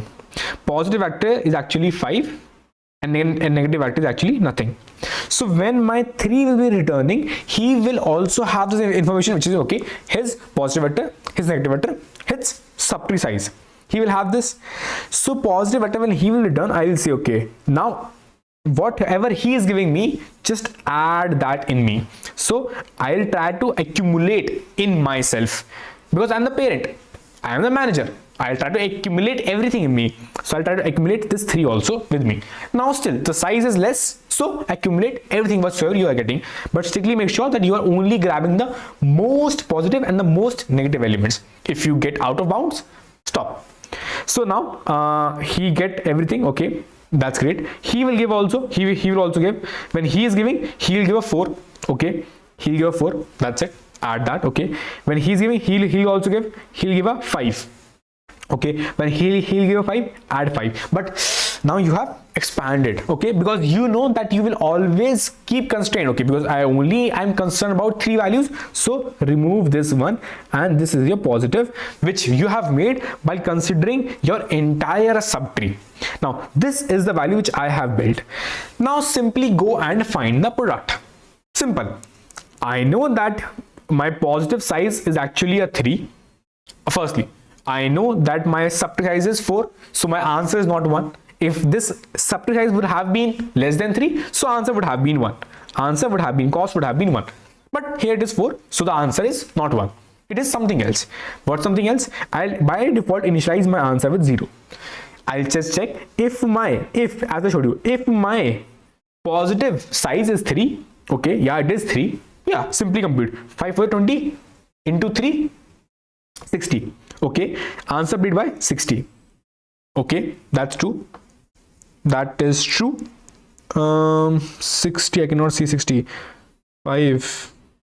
Okay, the cost was 7. It is 3, 5 and 7. Okay, it is 3, 5 and 7.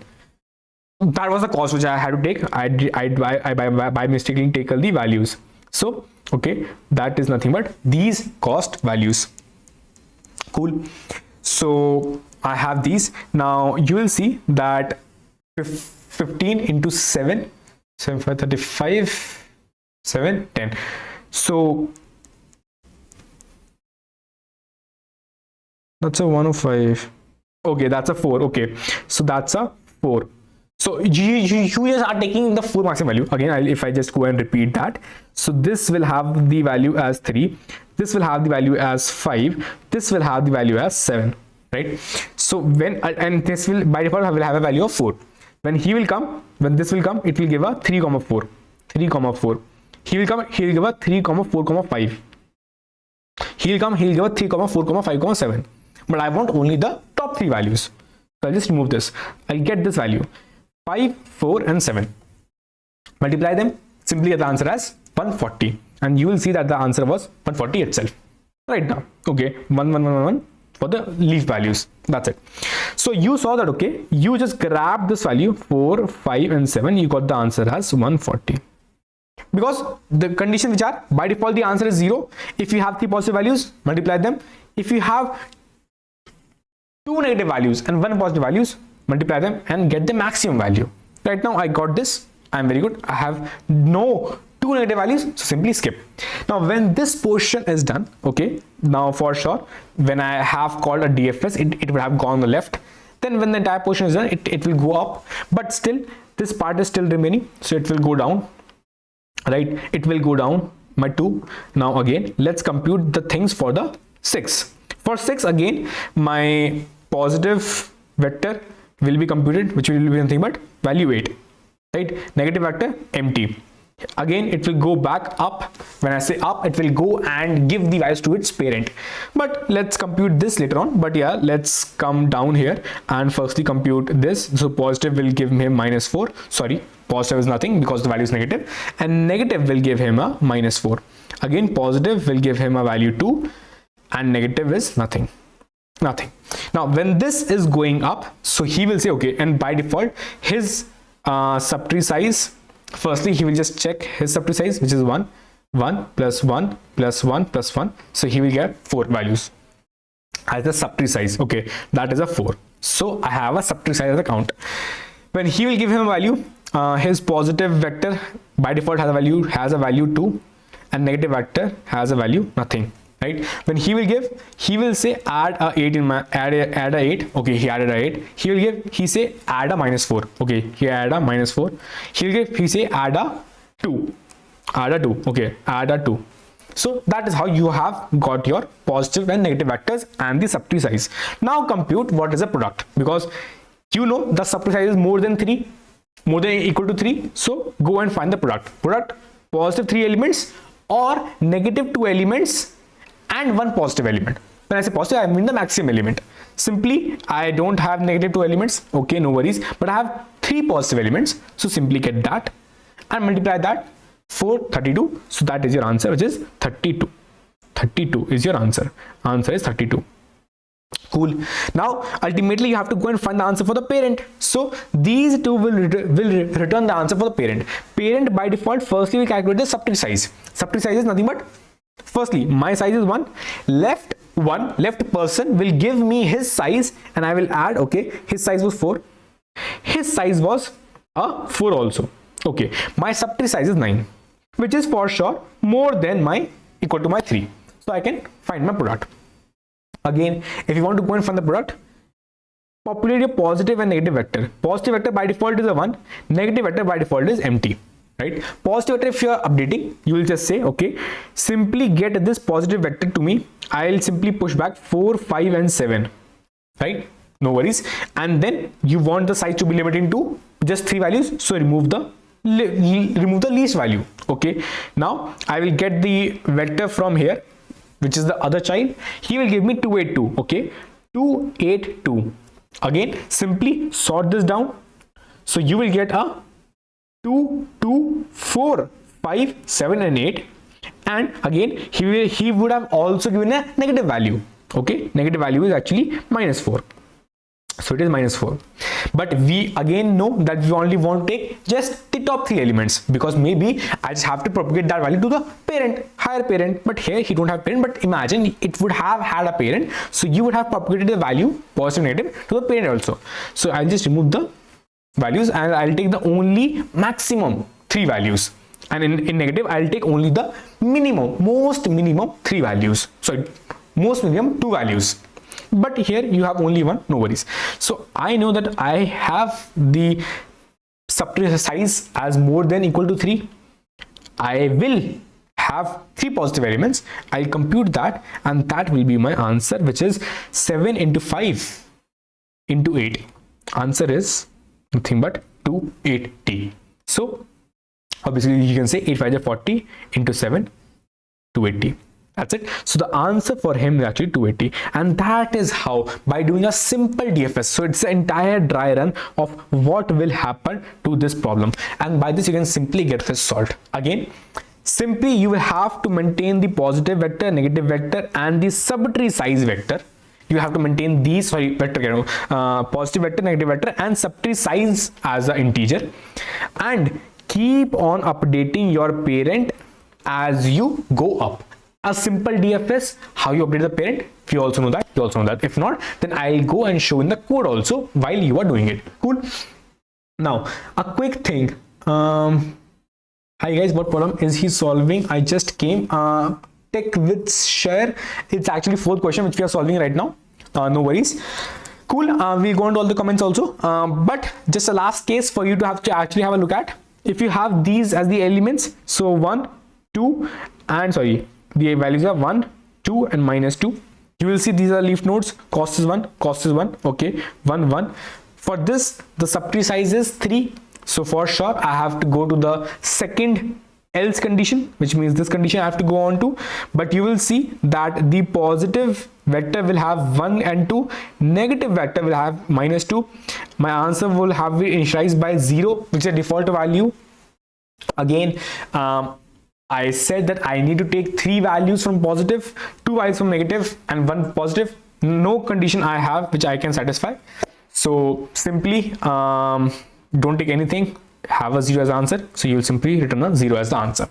With this, again, the logic, simply a simple DFS is just maintaining these 2 vectors and 1 variable in every node. So I will make a new node, and for that new node I will just have these three values, vector, just a quick thing, vector will be restrictive to the value of, to the size of 3, because I don't want to go and consider values more than size 3. For positive vector, size 3. For negative vector, size 2 is more than enough to get the answer.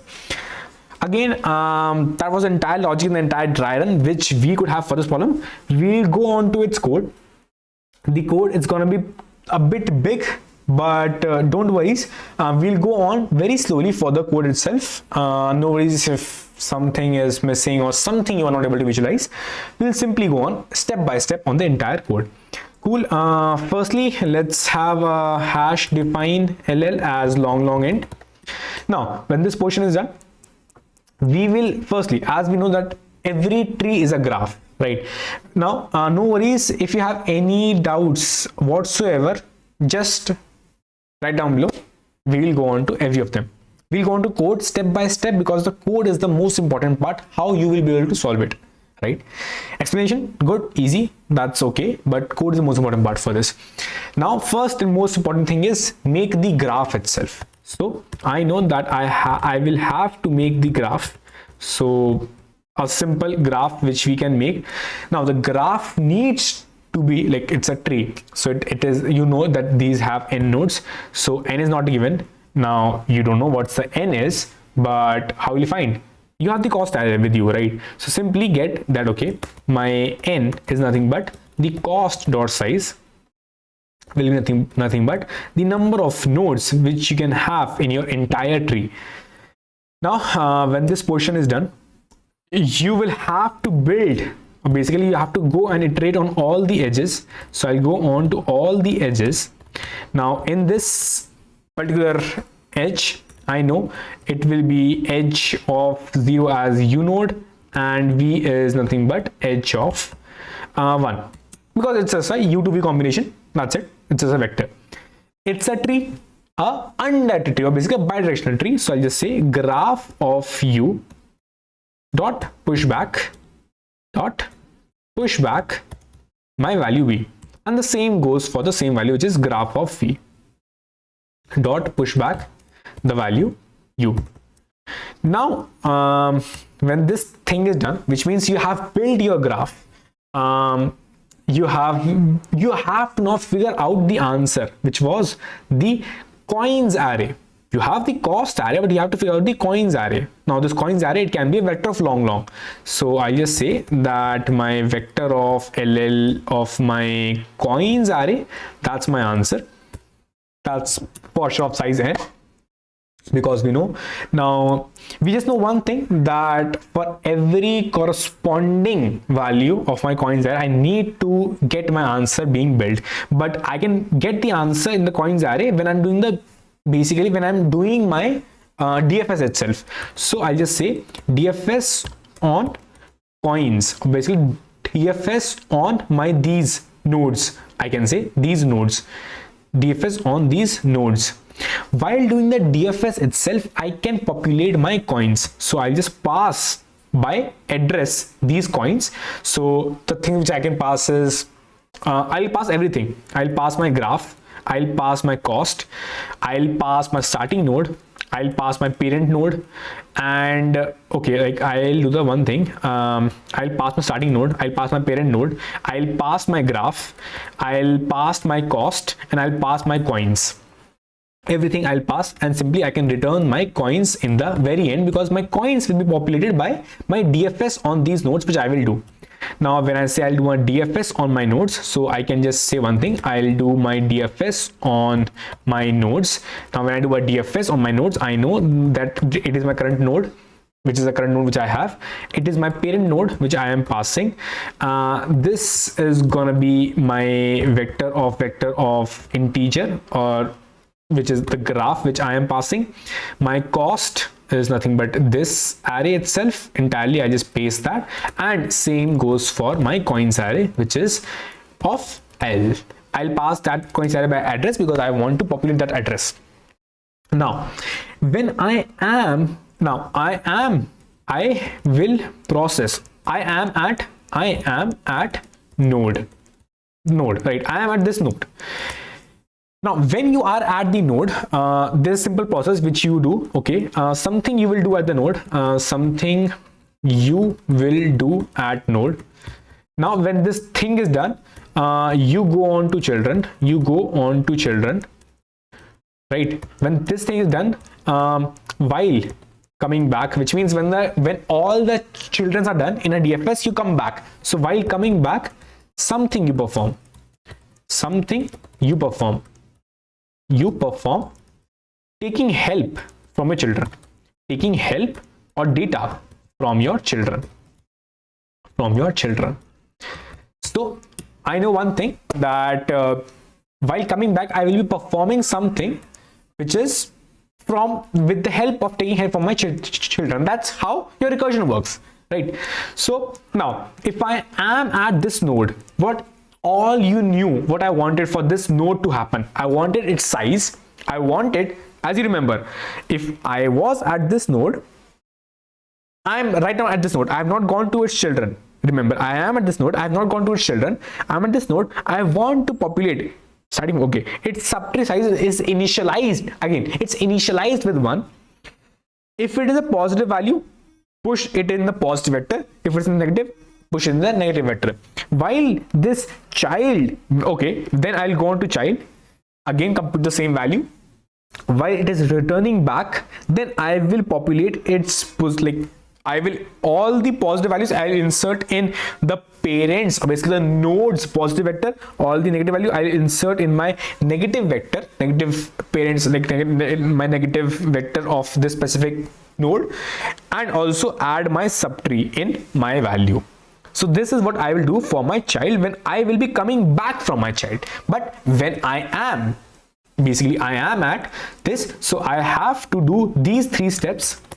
What are the 3 steps which I have to do? Simply subtree size, positive vector, and negative vector. These 3. Now, it's good practice to just accumulate that in one specific data structure. Let's take it as a node. So I'll make a node. In that node, I will keep these 3 values, which is, first value is my subtree size, second value is my positive vector, third value is my negative vector. So let's make a class as node, right? Now, when this class is made, again, the same structure which we have, public, any doubts? So just quickly, like, if any doubts which you have, or basically any implementation which you guys have, just write down below, and any doubts which we will solve. Now, I need to have, okay, for this node, I know that one thing is I need to have its subarray, subtree. I've been saying subarray since super long. It's a subtree. So I'll just say subtree size. Okay, that's a variable. I need to have two vectors also, which is positive vector, keeping track of the positive values, and again, when I say positive vector, I say the highest positive vectors, or basically positive max values, right? Positive vector, and I will have the negative vector. Again, I will have the max positive values, max pos, and min, and okay, and min neg values, because you know that I wanted because in negative, when it is minimum, which is -10, has a modulus more than -3, right? So yeah, I want the minimum negative values. Now comes the interesting part, that if you are at the node, right? You are at the node. So if I just ask and call the node size, I'll call this node with a specific value. Okay, as you saw now, if I am at a node, I know the value is this node itself. The value is node. Okay, you can say the value is this node itself. So I can just name this node as something else, something which is I'll just say tree node, right? That's a tree node. That's a tree node, right? Now this node is, let's say this node, I'll just say okay, let's name it as a node.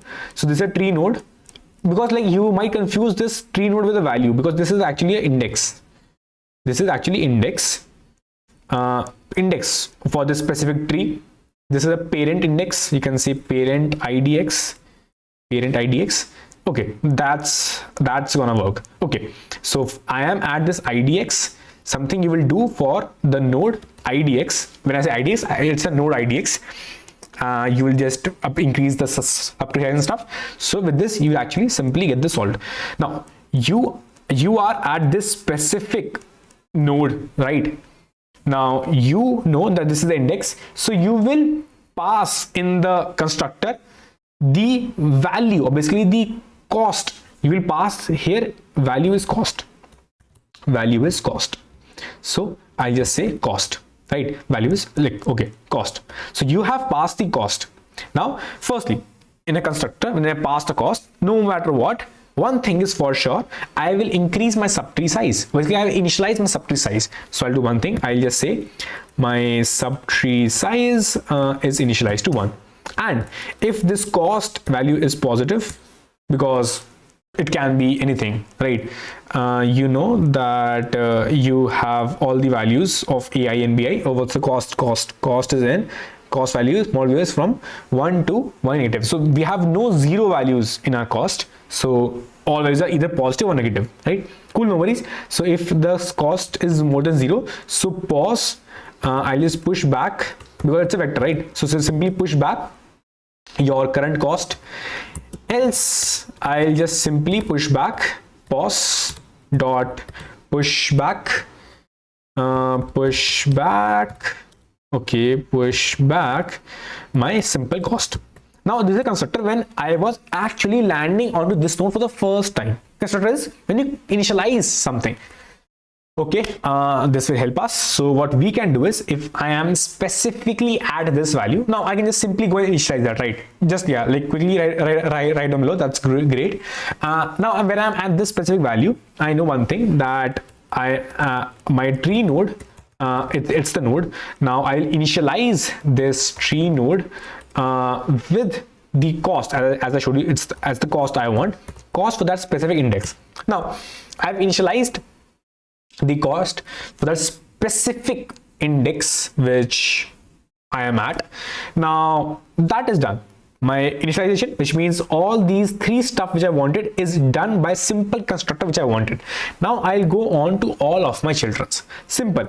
As you go on to your child's, simple, as you go on to a child's of your graph of this specific index, right? It's just that make sure that your child is not equals to your parent, right? Your child index idx is not equal to your parent index idx. Your child idx is not equal to your parent idx, because if that is not okay, you can simply go on to your child.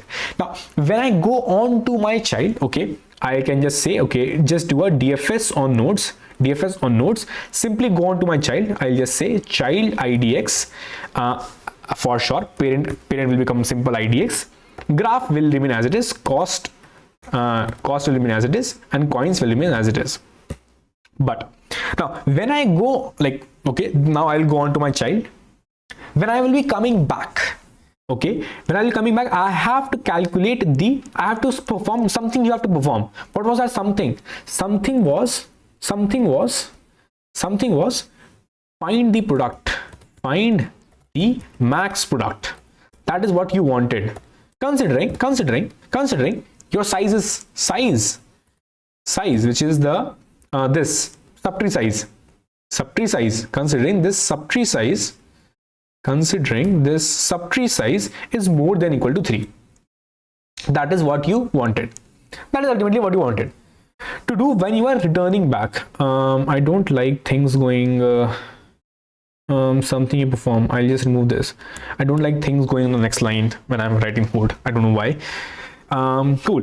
Now what we will do, okay, while returning back, I have to do all this stuff, right?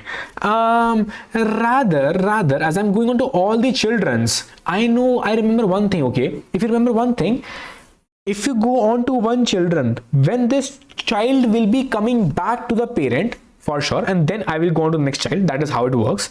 So when he will be coming back to the parent, I have to perform one thing. I have to update my pos, sort that pos down, which means the positive and negative. I'll update both my positive and negative. I'll also update my subtree size. I'll sort this both vectors down. I'll grab only the top 3 vectors. I'll grab only the top 3 elements. When I say top, I mean the maximum for the positive and the most minimum for the negative. I'll grab this. That is what I want to do. When I will be getting one parent, I cannot just do one, or I can also do one thing. Okay, I can just go and find the values for all the childrens, and then ultimately in the end, when all the children are done, again I will go on to all the childs, find their positive values and negative values, and then compute the product. That is one way. Or other way is that while this child is returning back, I update my tree node values. So what I will do is, while every child is returning back, I'm not saying all the childs are done, while every child is returning back. Now this is while coming back, which means when all childs, this is when all childs are done. This is when all childs are done, right? So when every child is returning back, this child, what I will say is, go and update my tree node. Go and update my tree node, which means go and update my tree node for this specific root node. Okay, my battery is dead. Okay, how is this happening? Wait, I'll just sorry.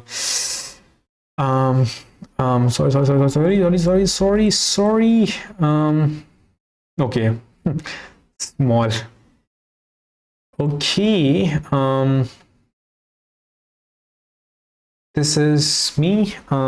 If I can, okay, I cannot. Okay, I can. Okay, everything is screwed up. So just quickly let me put this here. I'll try to have it bigger, and yep, cool. So so now I'm visible, right? Yeah.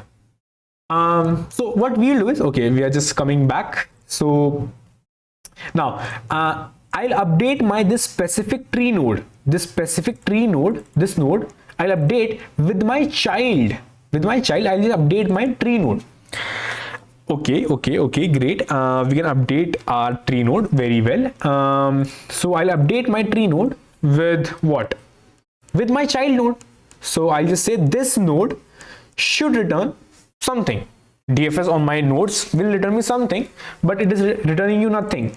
But I want my child node. No, I want my child node. So what I'll do is I'll say, okay, tree node.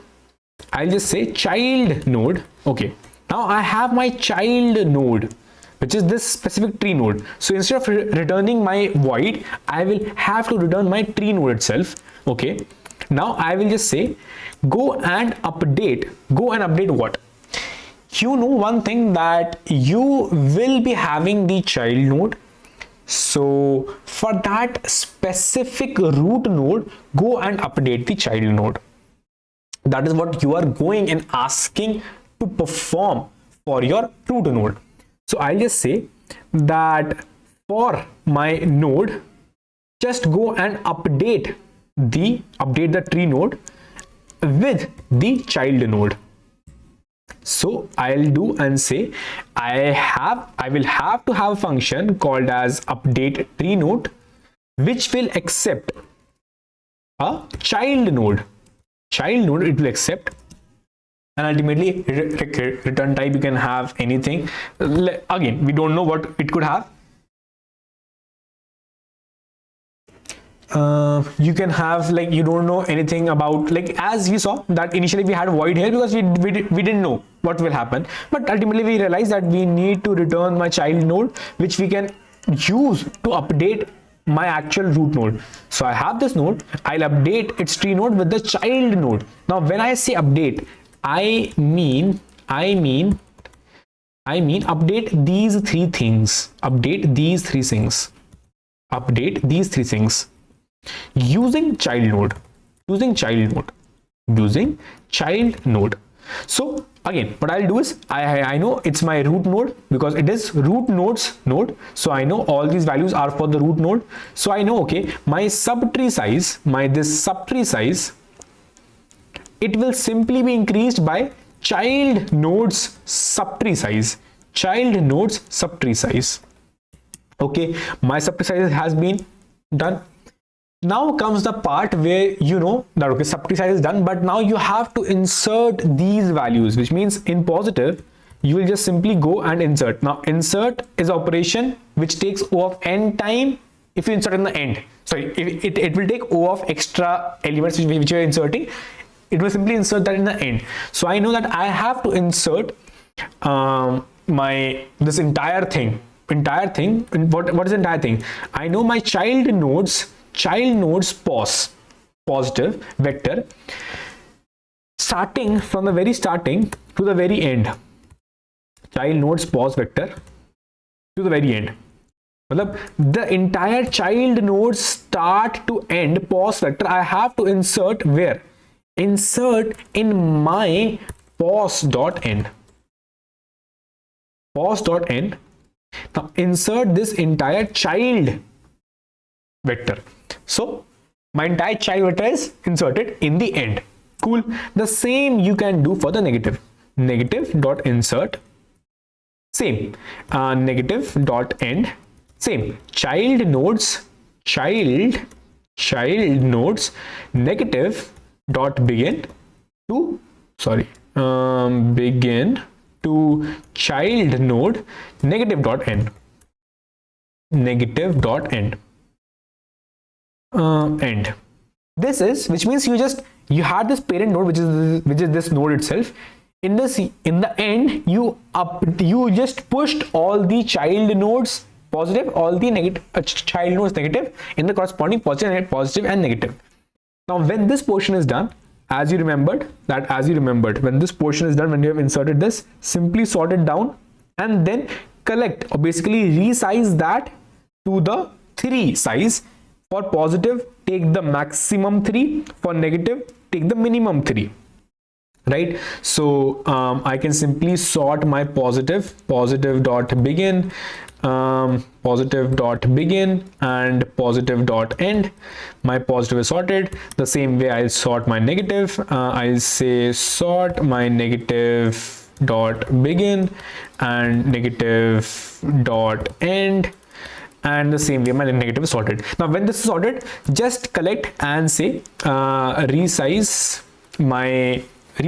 simply resize my positive to the size of 3. It can become more than 3, so now resize that to the size of 3. So I'll just say resize to whatsoever size you have, which means take the minimum of positive dot size and take minimum of positive size or 3, or take say negative of resize dot minimum of negative dot size and 3. With this you have sorted your entire positive and negative. But this resize thing in C++ takes the starting n characters. Here I have passed in n characters. So by default the syntax is you want to resize. You can resize if you have the array of size 3. Let's say 1, 2 and 3. If I say resize to array of size 2, so it will give me starting values which are 2. If I say resize to a value 5, so it will give me 1, 2, 3, and by default I can pass in the default values also, which will come in place of the non-existing values. So this is how the resize works. So which means I have to sort that in a decreasing order. So what I will do is I'll sort that and do a greater of int. I guess this is how the function works, right, in C++. So with this, my positive is sorted in the decreasing order itself. Cool. Now I have updated my corresponding node with the child nodes vector. Okay, that is I have done. Now when this portion is done, when I have updated my child node with it, now comes the interesting part that okay, now my this node has everything. Its positive is done, which means it has subtree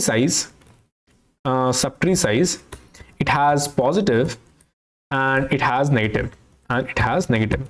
Now just compute the product value.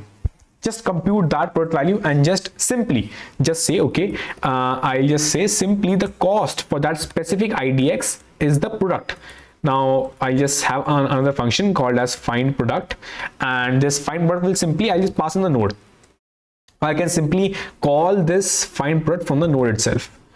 Find product for this node, find product. So I just go and have another function called as LL, and I'll say find product. Yeah, I'll go and simply say find product. Now it will simply, for the corresponding node, it will go and find my product.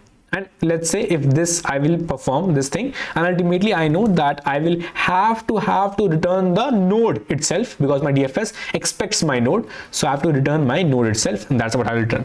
Now find this find product, I know that my node subtree size, if this is less than 3, simply return a 0. That is what a question says. If not, I'll initialize my answer with simply 0. As I showed you, if my pos dot size, if this is actually 3, then you can simply say, okay, your answer will actually become your product of these 3 values, which is pos of 0 multiplied by pos of 1 multiplied by pos of 2. Because pos of 0 is the most maximum value, pos of 1 is the next smaller value, pos of 2 is the next smaller value. Now it is not the only thing. I said it can have one more condition if you have negative values also. So just say if the negative dot size, if this is actually exactly equal to, okay, I can rather take only 2 values. If this is exactly equal to, and my positive size is more than 0, which means I have at least one value. So I'll just say answer is equals to maximum of answer comma, again negative of 0 multiplied by negative of 1 multiplied by this value, which is pos of 0. That will be your answer.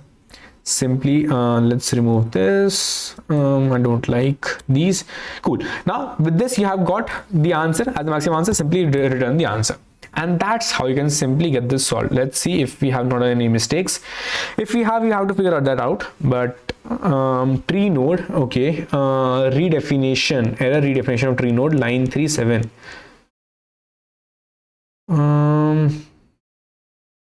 Tree node at line 37.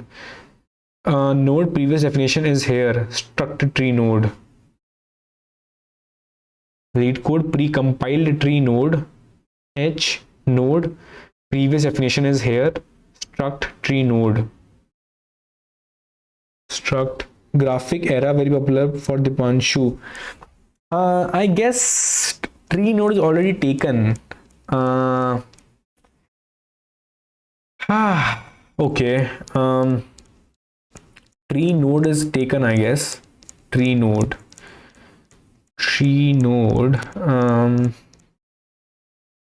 Okay, let's try to I have to replace this entire tree node with a value which is tree node. So I will have to replace this entire tree node with something. Now replace this with what? Graph node. Graph node. See, I'm just replacing the values. Now let's see if it runs. Minimum of pos dot size, resize. Okay, no matching call to minimum. Pos of resize, minimum of pos comma 3. And what it wants. Pos is a pos is a vector. Okay, vector is actually returning its size returns, I guess, unsigned int. So do I want it to convert to an int? Do it want, like, is it that issue? Not sure. Maybe. Okay, negative of this values, maximum of answer. No matching function call for maximum. Okay, multiplied by 1ll, 1ll multiplied by this values, 1ll multiplied by this values. Let's see. Okay, now child, child, I have to update graph. Okay, update this graph node is child node. This graph node is the child node. Okay, what's the issue with this? Iron use of child node. Okay, I have to replace the child with the child node. So let's replace this now. Run. Okay. Quickly let me know that okay, wrong answer for everyone. Oh, all answers are 0, which means node. We could not find the product. Okay, all answers are 0, which means something. Okay, something is very obvious. Okay, we are not populating the values correctly. So we have to see that our coins is just this value. Let's now check what's the value. Okay, again, okay, only the root values updated, rest all values are not updated. Okay, which means the root value is updated, rest all values they were not able to update. Node okay, node values with this child node, current index, it will go on to its child index, parent index, graph and cost, and this coins. I'm anticipating this will get me the child node. This child node should contain all the values of this root node for this specific index. Coins, it is coming back to my parent when this entire thing is done. So let's say if this goes to child, still it goes and finds the product. Find the product. Subtree size, it's calculate. I'll say either it is not going to okay, it is going to all the children's with the test case. It seems like okay, with the test case. Let's run again. That's obvious. Okay, it is going only to the one and the remaining they are not. Okay, it's a very standard mistake. Okay, so it's a product mistake. If the product is less than 3, so simply return a 1, else return the answer, which is not the answer, but okay, negative, positive. Okay, now let's run. Okay, -4, negative should not come, which means it is calculating the negative values. Product, find product. Positive size is not equal to 3, negative size is equal to 2, positive. Why it calculated negative size is equal to 2? Oh, resize will still do the resize as a 2 size. Okay, so I have to okay, resize will resize even if it's not of the size of 2, it will still resize to a size of 2. It will still resize to a size of 3. And I want the maximum value. So product, in here it is failing. It will go to this answer. Product size is 3. Product size is 3. So it will calculate this value, which should have been this. Negative if it's 2. And also I have my positive size as more than 0. Then I should have calculated this value as a result. Now this result would have given me the answer. See, if it is even a 0, it would have given a 0. Why it is giving a -4? -4. Okay. Let's simply have a print of answer. I just wanted to print that what it is computing answer and L, and also like just to figure out that what is my subtree size. So I'll just print the subtree size. Okay, I'll just have the subtree size as one further, so it will not even come here, it will simply return from here itself. Simply have the check of what is the answer. Okay, answer is -4 and -4, so answer is 0. Answer is 0 here. Here it became the answer is -4. If positive value was not having any value, then how -4 it became? That's confusing. So let's print what is the pos of 0, what is the pos of 1, and then what is the pos of 2, and then NL.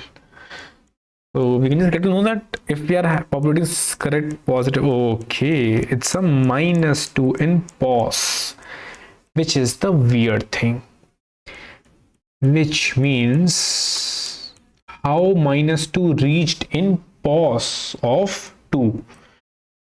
2 1, okay, 2 1 is the cost for test case third. 2, okay.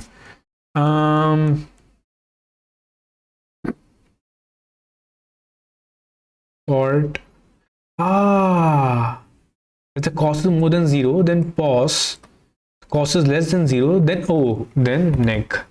That is okay, got it. I was just pushing in the pos. Change in neg. That's true. Oh, runtime error. Runtime error in which test case? Aborting. Oh, some different test case here, or the same test case. Oh, I guess it's the same test case. Okay, we have a runtime error now. Let's see. We can just remove these. These are okay now. Remove these. Now have a quick runtime error. Oh, for sure, yeah, runtime error would have come because we are not using. Let's submit and check if this works. Yeah, it works. So we can see, you can just simply remove this. Okay, we can simply remove this line, and we can also remove this line. Cool. Now this is the final code which we have with us, which will give us the final correct answer. Cool. I hope that you guys got it. So just a quick recap of what we did. We just firstly made the tree out of this specific graph. Now when this tree is made, like just with this edges, we just made this particular graph is a tree. Cool. Then we had this coins. We call the DFS on my nodes. Now this DFS, firstly I want to perform some operation corresponding to that specific index which I am landing at, and now it's a tree, so I just maintain a paired index rather than visited array. Cool. Now for this specific node, I updated my node with just a simple constructor, initializing my subtree size with a 1, and also if the cost is positive, simply do a positive dot pushback, else a negative dot pushback. Now when this is done, I will go on to all of my children's on every child. Although like one way is I go and compute all the child values, and then again I will have to go on to all the childs. But rather, like while returning from the child itself, I updated my parent node. So this node I updated with my child node. Now what I did when I say updating, I updated my size, I updated my positive and negative, I sorted my positive and negative, and I got only the positive and negative, positive of size 3, negative of size 2. That's it. Now when this entire thing is done, which means I have updated my current node, I will go and come back and I'll say, okay, for this my node, my all the positive, negative and my subtree size is updated correctly. Just go and find the product. Product rule has, if the subtree size is less than 3, just simply return a 1, else you can simply go and return a 0.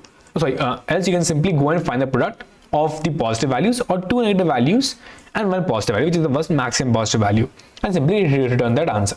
And simply I returned that answer and simply got that solved. Cool. Now we'll quickly go on to the chats and we'll quickly end the stream because the stream has gone quite a long. I didn't expect this to go this long, but no worries. Any doubts whatsoever just you have, just quickly write down below. We'll quickly go on to the chat. Cool. Okay, chat has gone quite long. Okay, I'll go up, up, up, up, up, up, up, up, up, up, up, up, up, up, up. Okay, could you explain the scenario for second problem? Okay, that is done. Third problem करने के बाद fourth के लिए time नहीं मिला. That's true, Krishna. That happens. Can you please explain the placing of coins once? Oh, that is done. Placing of coins. This is the solution for the placing of coins, right? Cool. 2 negative 1 positive also possible. That's true. Do you always do live after contest? Yeah, that's true. Pratiksha, hi guys, you can just go and check the you can just go and write live contest discussion by Aryan Mittal. You will get the live stream. Yeah, right. Let me quickly have and see that if things are visible. Yeah, things are visible. Cool. Jaskreet, in which college do you study? Jaskreet, why are you asking? Please fill the form correctly first. Jaskreet, which form? You know for which form I am asking. First clear all debated and back papers. You firstly get a job for yourself. Hello, Aryan Bhaiya. That's the thing which I like. Yeah, one thing, if you can please smash that like baby, that would be super great. If you can smash that like baby, if you have understood the problems itself, then it would be super great if you can smash that like baby. And if you can reach to 70 likes, please. Cool. As from middle class, I am very thankful to you following your channel. I got full-time offer from Intuit and Morgan Stanley. That's great, Shubham. That's great. Congratulations. Super congratulations. Shubham, congrats man. Yeah, congratulations. Super congratulations. That's like, I'll take a screenshot. That feels so good. So like, we'll just put that in community post. That's so good. Congratulations, Shubham. Cool. Jaskreet, thanks man. Can you give me your LinkedIn? Jaskirat, sorry. Jaskirat. Like my friend also was Jaskirat, like he also used to saying why you call me Jaskirat. But cool. Jaskirat. Yeah, that is in my bio, like basically the description which you say bio or description, whatsoever it is. But yeah, if you can please smash that like baby, please. Please. Cool. Now check if getting accepted. Okay, check. Can you share your LinkedIn? I will connect with you. Hello, Aryan Bhaiya, as from middle class. Thank you so much, Shubham. Anshuman. Yeah, like I see 4 requests. Rohit, Parth, Mudit, Abhinav. I'll accept all of yours. Parth, Rohit, Mudit, Abhinav. 2 except 3 more. Like there are a lot, so I'm just accepting any of the which I can. Cool. Shubham, I don't think there was yours, but still, yeah, like you can just share while we are in live stream. And yeah, meanwhile, if the folks don't know, we have just new Insta where we actually go and teach stuff. So in this, you'll just go and see there is this problem, which was the most frequently asked question for problem 1, problem 2. So that is in this we solved just as a single number one, like it is the most frequently asked question. So that is how, like, just intuitively we go and tell. Cool. So yeah, that is, like you can see that its frequency is very high. So that's just for your fun part. Cool. Yeah, Anshuman bhaiya, I'm doing DSA from the last 4 months, but still I cannot do questions of array and string. I think stacks and queues approach or any other advanced data structure approach, how can I improve? See, Anshuman, if you had been following our channel, so we just primarily focus on intuition building, in which we just primarily focus on that how you go on step by step. As in the question number 3, we go on from n cube to n square, but still at every point we were thinking what we can optimize. Is it that we can optimize n log n, if we can do n square log n, or maybe we can do n square, we can do n log n, we can do n O of n itself, and then we also think of optimizing space. So we go step by step, and that's how from n cube to n square to n log n to O of n we went on in this problem. That is how the linkage works for between the problems, and that is what ultimately we also want to remember, or basically to find the linkage between the problems. Cool. Hit me there. Jaskirat. Hey Shubham, what's your LinkedIn? Sanyam, I can't share here at publicly. I'm not able to share my LinkedIn. Jaskirat, share after live stream ends in comment section. Yeah. Cool. Mohit, I am a guardian. That's great. I think we can share URL here. Oh great. Oh, that's great. Yeah, like after live stream you can just comment down the links for connecting, or you can just come in Telegram and then connect there itself. Everyone can connect there itself. Or yeah, just quickly let me know that if you still want a Telegram, or shall we shift to Discord. Like I have seen many people on Discord, so not sure if we should shift it to Discord, or we should have in Telegram. I've seen like people mostly use Discord, so I was thinking to shift to Discord instead. Okay, nice. Which batch 2024? Yeah, you all from ISM for 2024. Okay, you just do. Yeah, you can put your LinkedIn in comment section after the live stream ends. What advice do you give to me? My major 185. Practice Leetcode very much and do DSA and CP as much as, because competition increase a lot. Interview gonna hard till 2025. That's true. Competition is gonna increase, but vacancies also maybe not. Who knows? But I'll say hard work always pays off. I have completed 320 plus questions on Leetcode. Can I start code forces as I am in 5th sem? Yeah, you can. You should start code forces from the first year. Anytime you start, you can just start, but you are not late. Yeah, start now, first year. Okay, hello, I'm from middle class. That's great, Shubham. I think starting code forces from first year, you don't have any idea about coding, is not a good idea. See, no, like I'll not say this, that just like many people start coding from the first year itself, and they get the idea. Cool. Is I am late from, I don't know. See, never is late. Never ever is late, right? Certainly, if you can thinking, okay, like you guys are okay having a good conversation here. I'll skip the conversation. I'll quickly go on to Smokey. Okay, Smokey, anyone giving OA for Microsoft tomorrow? Okay. Cosmos, my code is showing time limit exceeded. LOL on 418 test case. That is great. That is great. Just to simply optimize this. For optimizing, as I showed you, there are multiple ways which you can optimize. One way is to find the product you might be looping on, as I was also looping on previously. But then, okay, to find the product, you just have two cases. Or else you might be doing, okay, firstly going on to all the children's, and then again going on to all the children's. That is what you might be doing. If you just go on to your children's just once, then you can optimize that again. So that is how you can optimize this. And for sure, please keep constraints of limiting your array size of 3. Cool. Yeah, make that sure. Hey bhaiya, just yes, thank you for solutions, really appreciate. Thank you so much, Ronak.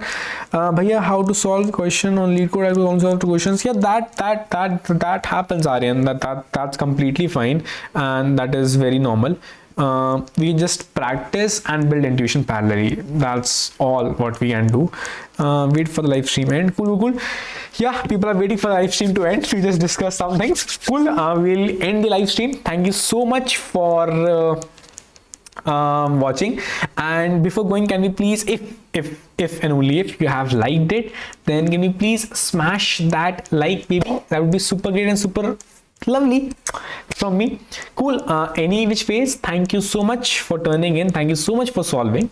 It is nice to build the community. If not, then if you have not checked out the Insta, you can just go and check the Insta. Easy busy DSA. it's not my personal profile, it's just for the content for you guys. My personal is be super dumb, but yeah, just go and connect here. And also, if you want to join the community to just connect with each other, go and check the Telegram channel. If not, here's a Telegram channel for us. And yeah, cool. We will end the stream. Thank you so much for watching. Bye bye, goodbye, good night, take care, see you in the morning. Cool. I don't know why my battery is dead, but yeah, that is dead. But yeah, cool. So much. Thank you so much. Bye bye. Good night. Bye. Bye.